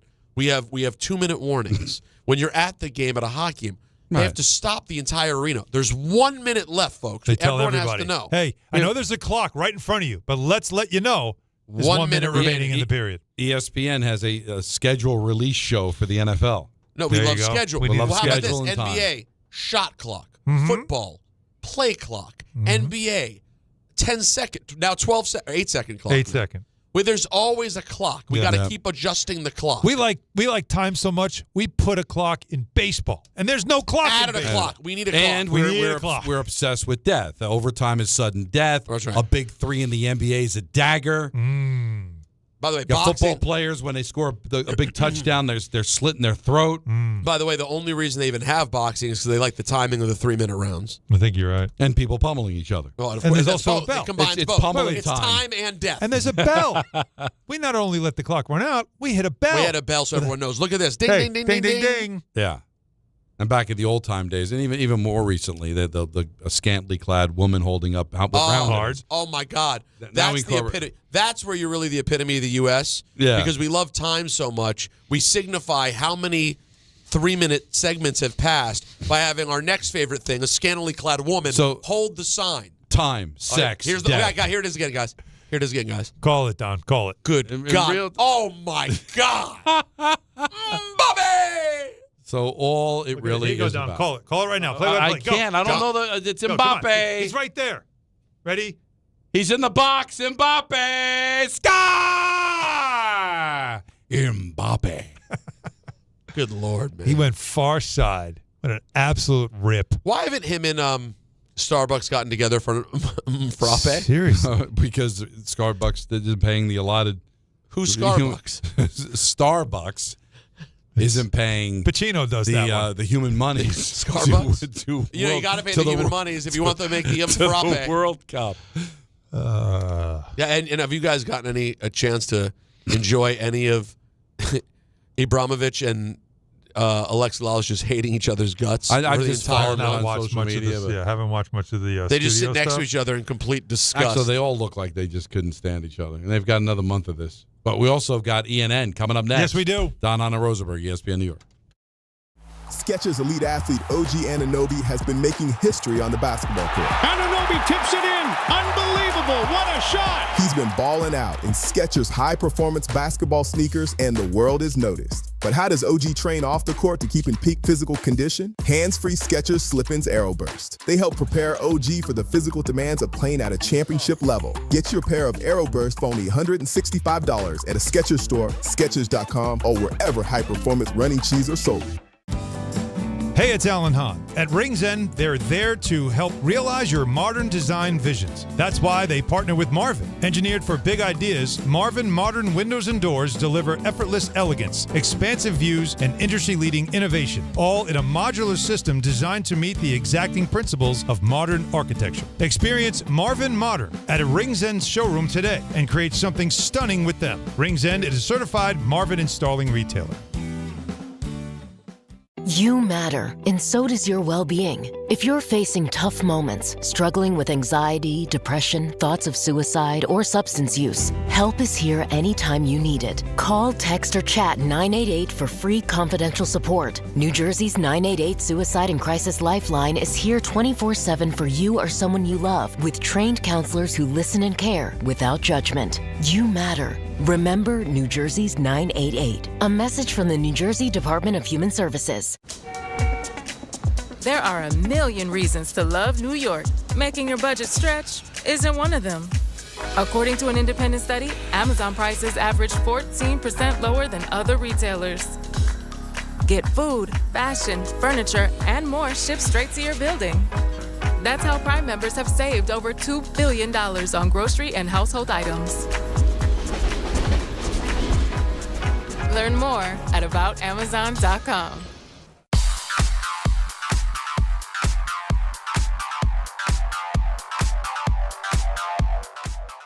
And now let's take a look at the traffic with Brandy Scott. Thanks a million, guys. I hope you have a great rest of the night. Get home safe and quick. Yanks are home in the Bronx. First pitch just a little over an hour away. Starting to see some delays at the inbound George. Upper Deck, about a 10 to 15 minute ride. Deegan heavy in both directions, heading over to the stadium with the Vine for the outbound George. Northbound, hitting the brakes from the Triborough and the Bruckner. Southbound side, stop and go from Fordham Road on down. Outbound Lincoln, your best ride at 20 to 30. Outbound Helena, any at 30 to 40. New York Liberty home at the Barclays in Brooklyn. You're just packed on the BQE, heading over to Atlantic Avenue. Westbound side, especially slow. You're bumper to bumper from the LIE in Queens. FIFA World Cup match going on at New York, New Jersey Stadium. Gridlock alert day with 42nd Street still closed. Only buses and shuttles getting through from the east to west side. They'll pick that up a couple of hours after the match ends. I'm Brandy Scott on 880 ESPN New York. Every 40 seconds, a child is reported missing. That's 2,000 children every single day. It's a heart-wrenching reality that we can no longer ignore.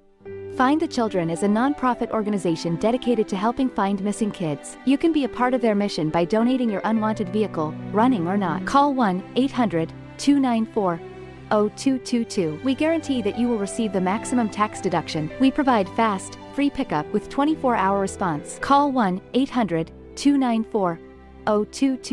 Find the Children provides crucial resources to help find missing children and educational materials to teach kids how to recognize and avoid predators. Our recovery programs have a proven track record of reuniting kids with their families. It's time to act. Donate your unwanted or unused car. Help us build a world where every child is safe. Pick up the phone and call 1-800-294-0222. Together, we can bring these kids home safely. This advertisement was paid for in partnership with Cars RS and Find the Children. What's up, my friends? This is Francisco Lindor. This is Devin Williams. This is Luke Weaver. Bo Bichette here. You're listening to the home of New York Mets baseball. WHSQ and WCBS-FM HD2, New York. This is an ENN Special Report. Now reporting. The very handsome Jewish man, Peter Rosenberg. We should talk some sports. Do what you want. It's ENN.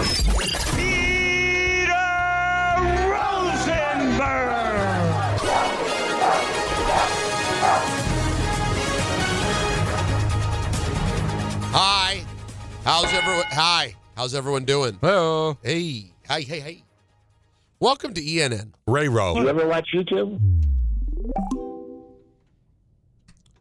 I'd like to start off tonight by thanking our sponsor, Fanatics Fest NYC. Thank you. And say good evening to Don and Alan. This girl she was undressed by kings. This girl was undressed by kings. What are you guys talking about? Seen some things that a woman ain't supposed to see. That's what she says. What's the Took the hand of a preacher man and made love under the sun. Don and I were like an old couple, finishing each other's sentences. And everyone else echoing. What the hell Listen, we're big fans. Yeah, how's it going, Jacob? We get to somebody tweeted out. Did he finally get it? Did he finally find well, it might be worth a mention. Somebody had tweeted out that it's like 2:19 into the song. There you go. Get on it before the end of the show. Don needs the audience does need Let's closure close on the show with it. Right to it's actually right to 2:15. Dean says the talking part starts about 2:15 mark of the Charlene song. First time hearing it. Interesting. Oh. So Dean independently did this and said, you know what? I dig it, man. I dig it the most. I'd like to say good evening to all of us. Why haven't him and Starbucks gotten together for frappe? Seriously. Because Starbucks isn't paying the allotted. Who's Starbucks? Well, you get on me. You didn't exactly nail your joke to begin with. No, I struggled. Good evening, Don. Where was the horn? Good evening, Don. Woo, woo, woo. Good evening, Don. Game's over. Don had Good evening, Don. She was a complete blank bag. Good evening, Alan. That's a dump. Good evening to myself. Mbappé. That's what we call him. Mbappé. Now, was that today or yesterday? Did you have a clean day?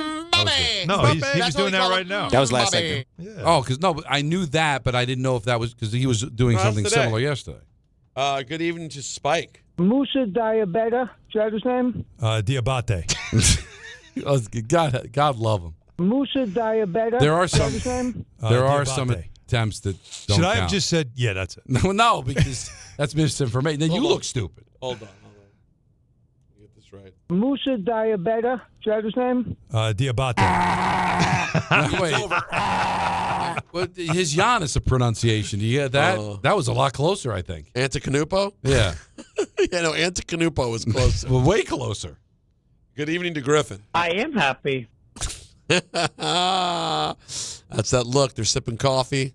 He's got a heater. Antetokounmpo. Oh, yeah. What was that? Antetokounmpo. Right, sure. Wow. Game's over. I am happy. And to LeBron James. LeBron James. Who originally said that? I stole it earlier. He did. Is it him? That's him. The original LeBron James is from LeBron James. James. Okay. No, it was a kid from social media. See what you did? A kid from social media. So he was copying what a kid was saying? Yeah. But I think the kid was a fan of LeBron James, and then it took on a life of its own. Right. LeBron James. That's why I was so big when LeBron James actually said it. Right. Go Knicks. Well, sure. This is going to blow your guys' mind. It's June 30th. Already? I don't want this month to end. June 30th, 2026. Best month of my life. And that means that today, the great Iron Mike Tyson is 60 years old. That's not right. I think my podcast is going to be the greatest podcast in the history of podcasts. Why do you disrespect me? All right, so which one? I broke my back. Which one's more disrespectful? Rosenberg. Oh, no, I don't know. He gave us new ones I've never even heard. Why do you disrespect me? I've never. I want to thank you for treating me with respect. People don't do that. And I could see in your eyes you treated me with respect. Thank you for being such a gentleman. He's a very scared man. Hey, listen to my Mike Tyson podcast. David Rosenberg. Wow. No, there's nothing worse than Mike. I hope one day Tyson sees him again and just slugs him. They could kill him. I mean, Mike's old at this point. I don't know if it would kill him, but it wouldn't be great. You don't think Mike Tyson punching Michael K in the face? No. Kill him. It's on the table. It depends. Does he fully wind up, like puts his Does he whole know any body? other way to throw a punch? Yeah, when does he ever? Have you ever seen him just like kind of lightly just jab somebody? Yeah, tap little tap. No, I don't think so. But thank you for being such a gentleman. It is truly insane when you think about the fact you guys are all too young. Many of you listening, most of you, are too young to remember that the thing about Mike Tyson, besides how dominant he was how young he was. Yeah. That was the whole thing. Youngest heavyweight champion of all time. So for all of us, for him to be 60 when his whole thing was he's a kid. He was the kid. Kid Dynamite. Kid. 60 years old. I'd like to bet $100 Cleveland in 7. Jeez. How many? I'd like to bet $100 on Kyrie Irving. Thank you for being such a gentleman. I think you're fake laughing there, Don. Yeah. Well, he just want. I mean, he's trying to help just this guy. encouraging it. I was because I was the ultimate teammate. But was he imitating Tyson then, or Yeah, it what was sounds he like doing? It. It's probably during my podcast with Tyson era where it was coming up often. Those were way more disrespectful. He wasn't even trying. Unbelievable. He's Mike Tyson. 60. Do you remember the first time you caught wind of him, Don?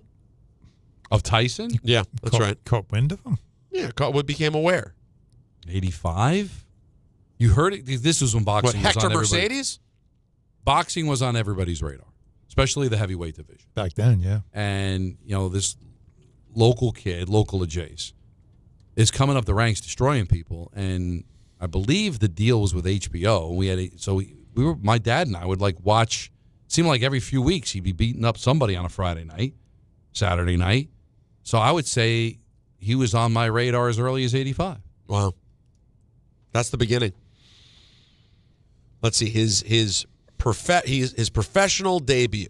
He had a lot of exhibitions. It was Hector Mercedes, March 6th, 85. TKO. Then he beats Trent Singleton. Look how often this is. April 85. He beats Don Halpin, May 85. June 85. July 85. How about this? John Alderson, he beats July 11th, 85. He's 19 years old, by the way. Larry Sims, he beats July 19th, 85. Don, that's 8 days apart. Yeah. He comes back That's August what I'm 15th. saying. That's 3 weeks later. He was fighting every other week. Lorenzo Kennedy wins. Michael Johnson. My favorite one, you guys, is Donnie Long. I post Donnie Long once every 2 years. I post Donnie Long. Why? Donnie Long has this ridiculous afro, and there's an interview with him where he's just looks like such a jobber, like such a journeyman, and they're like, he's like I can hit if not harder, at least as hard as Tyson. And then the interviewer's like, suffice to say that after this, people will be saying Donnie Long is back. And he's like, Donnie Long is here to stay. And then the next second is just the highlight of him getting punched out to the moon. I mean, Don, he's still in the air right now. Donnie, not for long. I got the video now. Yeah, pull up the Donnie Long knockout and look how bad it is. He knocks him down 19 times in 19 seconds. He's out of central casting when it comes to tomato cans that you fought along the way. Absolutely. God bless him, but he's the ultimate tomato can. Watch the commercial first, though. Yeah, of course. That's October 9th, 85. That's already 9 fights that year. I didn't even know the people he was destroying. It didn't matter. You didn't want to get to know him because they were going to get knocked out anyway. He was scary. Yeah, this Donnie Long situation is not great. He's not for long. Oh, that's the first one. Okay, but that's not. That's the last one. Oh, okay. There were knocked. Oh no, give him credit. Keep getting up. He called it. He got up before that and took a few. Yeah, we're like a minute into this. Yeah, here you go. Now they're coming out. Opening bell. He's chasing him right out of the gate. Big left hand upstairs. Follow-up left hand to the jaw. Goes to the body with the right. Back upstairs to left. It's a barrage of shots from Tyson. Long says, you know what? Let me sit down and think about it. I'm going to take a standing 8. And he goes, no, ref, I'm fine.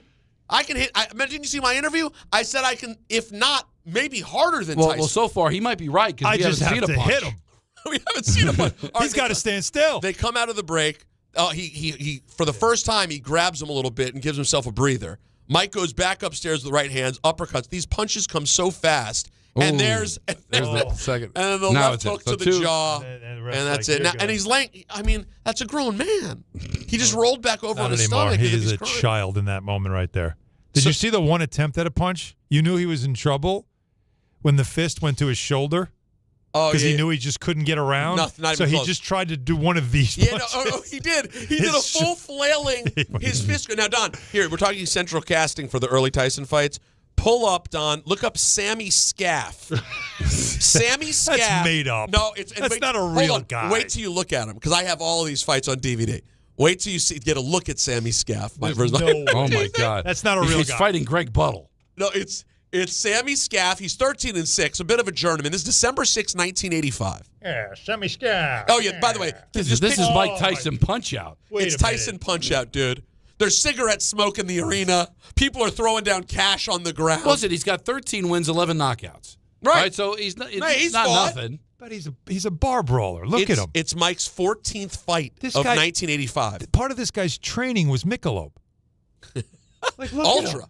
He's the Ultra, and Mike is just rippling at this point. Machine. He's 19 at this point. Mike is 19 years, 159 days old, and he's 14 fights into this first year where now Don and Don's dad are starting to watch every week. Because every 2 weeks he's beating up another tomato can. He's got the trucker mustache. By the way, back hair. You don't often see back hair in boxing. He's got a solid shoulder and back hair situation. The shoulder, it's all there. This guy's never lifted a weight in his life. No, that's not true. He's just naturally big. He's a big guy. And just big, tough guy. Yeah, so what are you saying about the 11 people he knocked out? Who were they? Listen, he's tougher than average people. This is at MSG. Oh, now he's in MSG. It's on MSG. But it's at MSG. At MSG and on MSG. You can see the logo. I'm wondering, you think Sam's calling this? This might be a Sam Rosenberg. And by the way, just so people know, Sammy Scaff, this guy in front of Mike, he's probably 6'4"? He's probably a full 8, 9, 10 inches taller than Tyson. 6'5", probably like a good 240. And Mike literally looks like the cartoon from the video game. Yes, like he doesn't look. He's bouncing the entire time. He just bounce. Oh, that's a big upstairs right. Oh, man. This guy he felt one, and he didn't knows like he's in one now. France scored again. It's 2-0. Uh-oh. And that's in the 53rd minute. There won't be extra time. And by the way, this speaks to what, if you never watched a lot of Tyson knockouts, Alan's now fully dialed in like this fight's happening right now. He went, no, did you see this? They all do it. They all started swiping. Tom, back that up. They throw punches like Donkey Kong. I want to describe this to the viewers. This guy, Sammy Scavs. That's right, Sammy Scavs. He got to a point, if you're watching, he got to a point where he knew he couldn't get a punch in. A punch was coming. He ducked from it and then just went this. Overhand, open fist. This right here, when this comes down, it's over. He knows it's over. He's never fought like this since he was a little kid.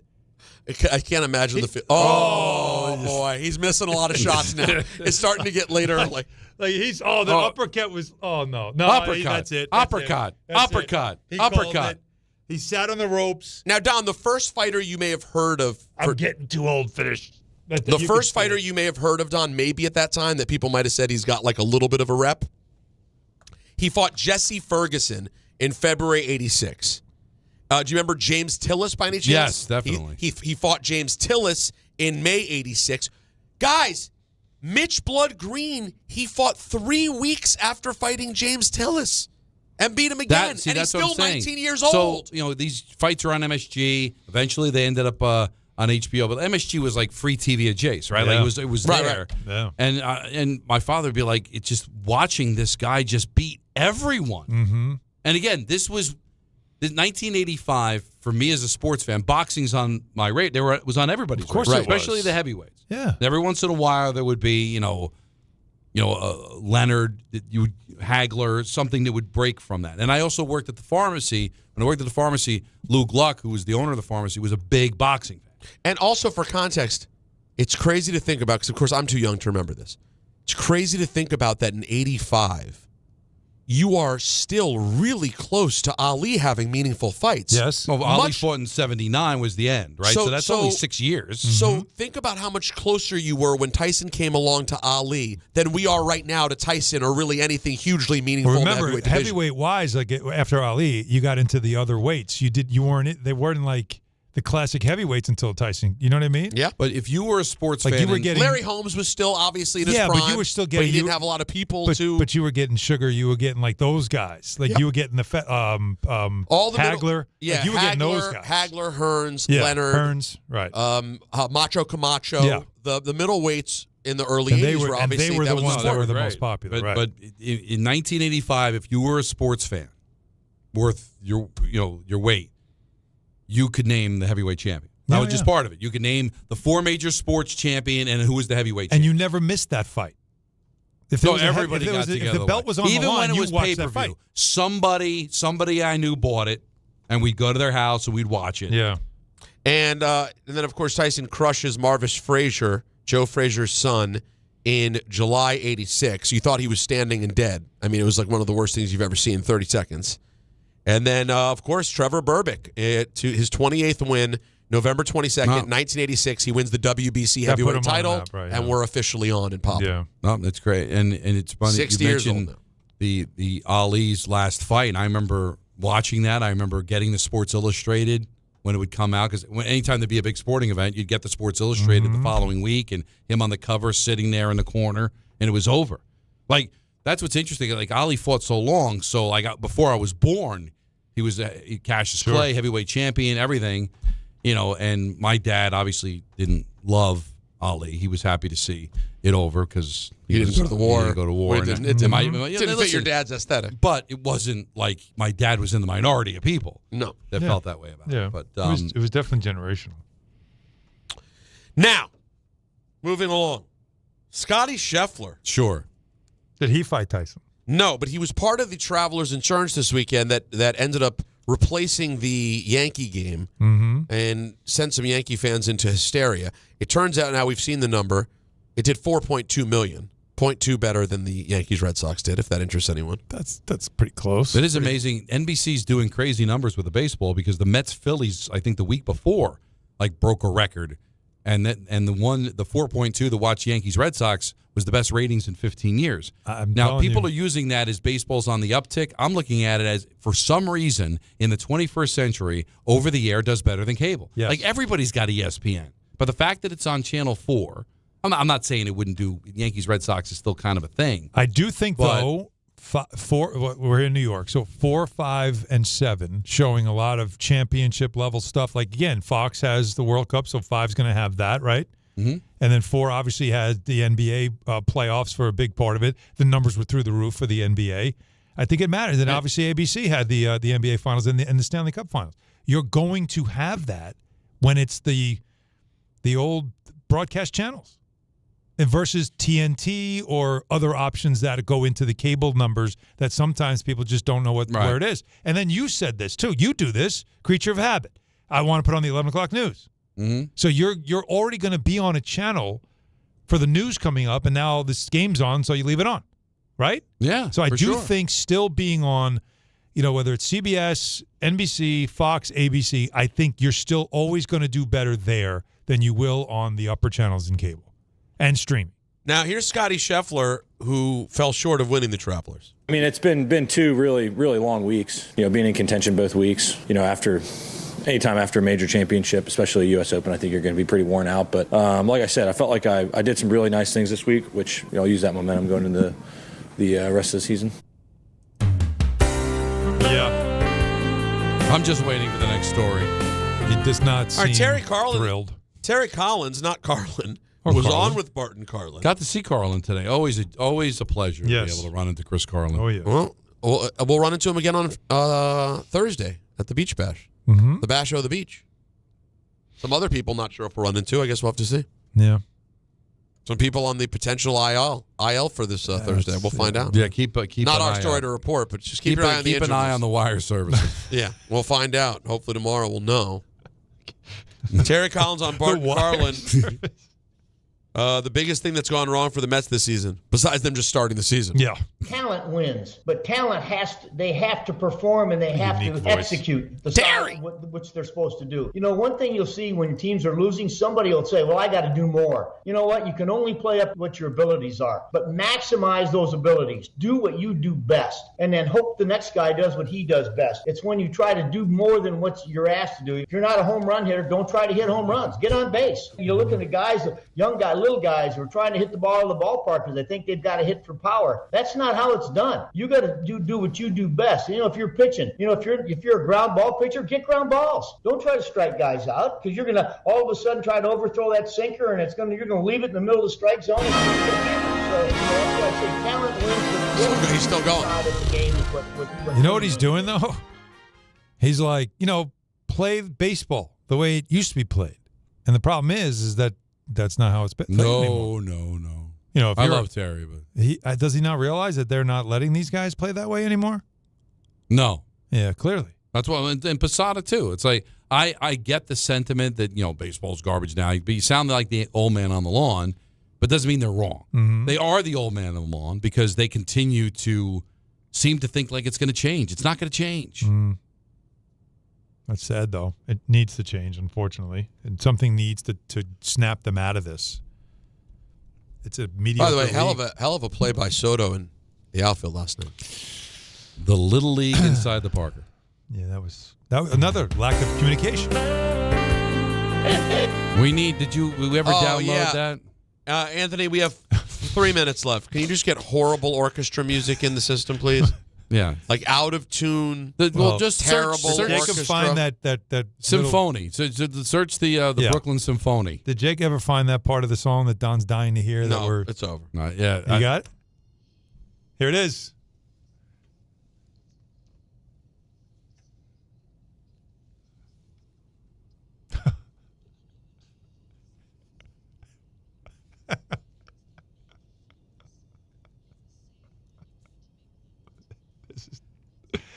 This is terrible. Like that is so 70s cheese. See, who wrote that? If we could have played them with it. If we could have played it when it would have hit much different. No. Let's be honest. No. Just because now it's coming out of nowhere. I mean, it was coming out of nowhere the whole day. Yeah, but now you know the cheese. You can see the cheese. More importantly, you can smell the cheese. What did she say? She just That's said true. random That's love. crap.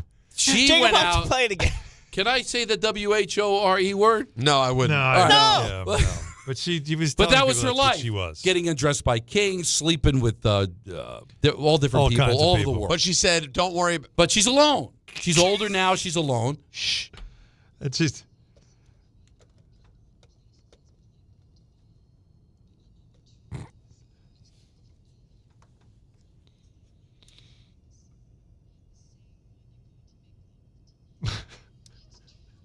See, the woman's got a baby. She's like, I'd never been anywhere. I'm with my husband, a baby, and now I'm going to be just here the rest of my life. And she's saying, that's what you want. I went all over the place. Oh. Couldn't keep my clothes on.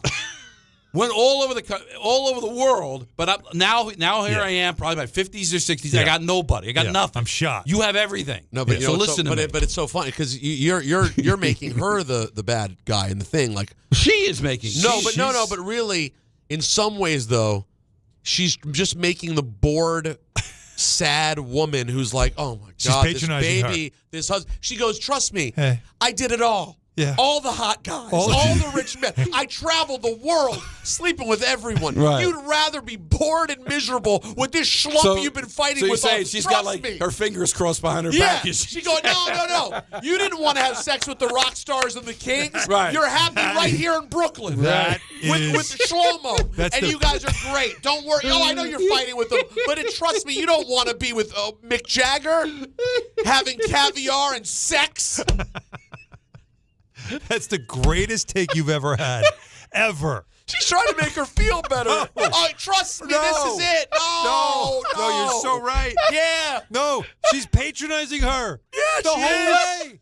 She's telling her, you don't really want all this. Yeah, you think I wanted to have sex with the Beatles for 2 weeks straight? Having caviar and sex with Mick Jagger. That'll do it for ENN, folks. It's brought to you by Fanatics NYC. We'll see you tomorrow. That's great. That's fantastic. It is so true. I never thought of it that way. The song is completely different to me. And now you hate it. All right, it's not cheese anymore. Another joke. Mets baseball coming up next on ESPN New York. This is the Michael K. Show.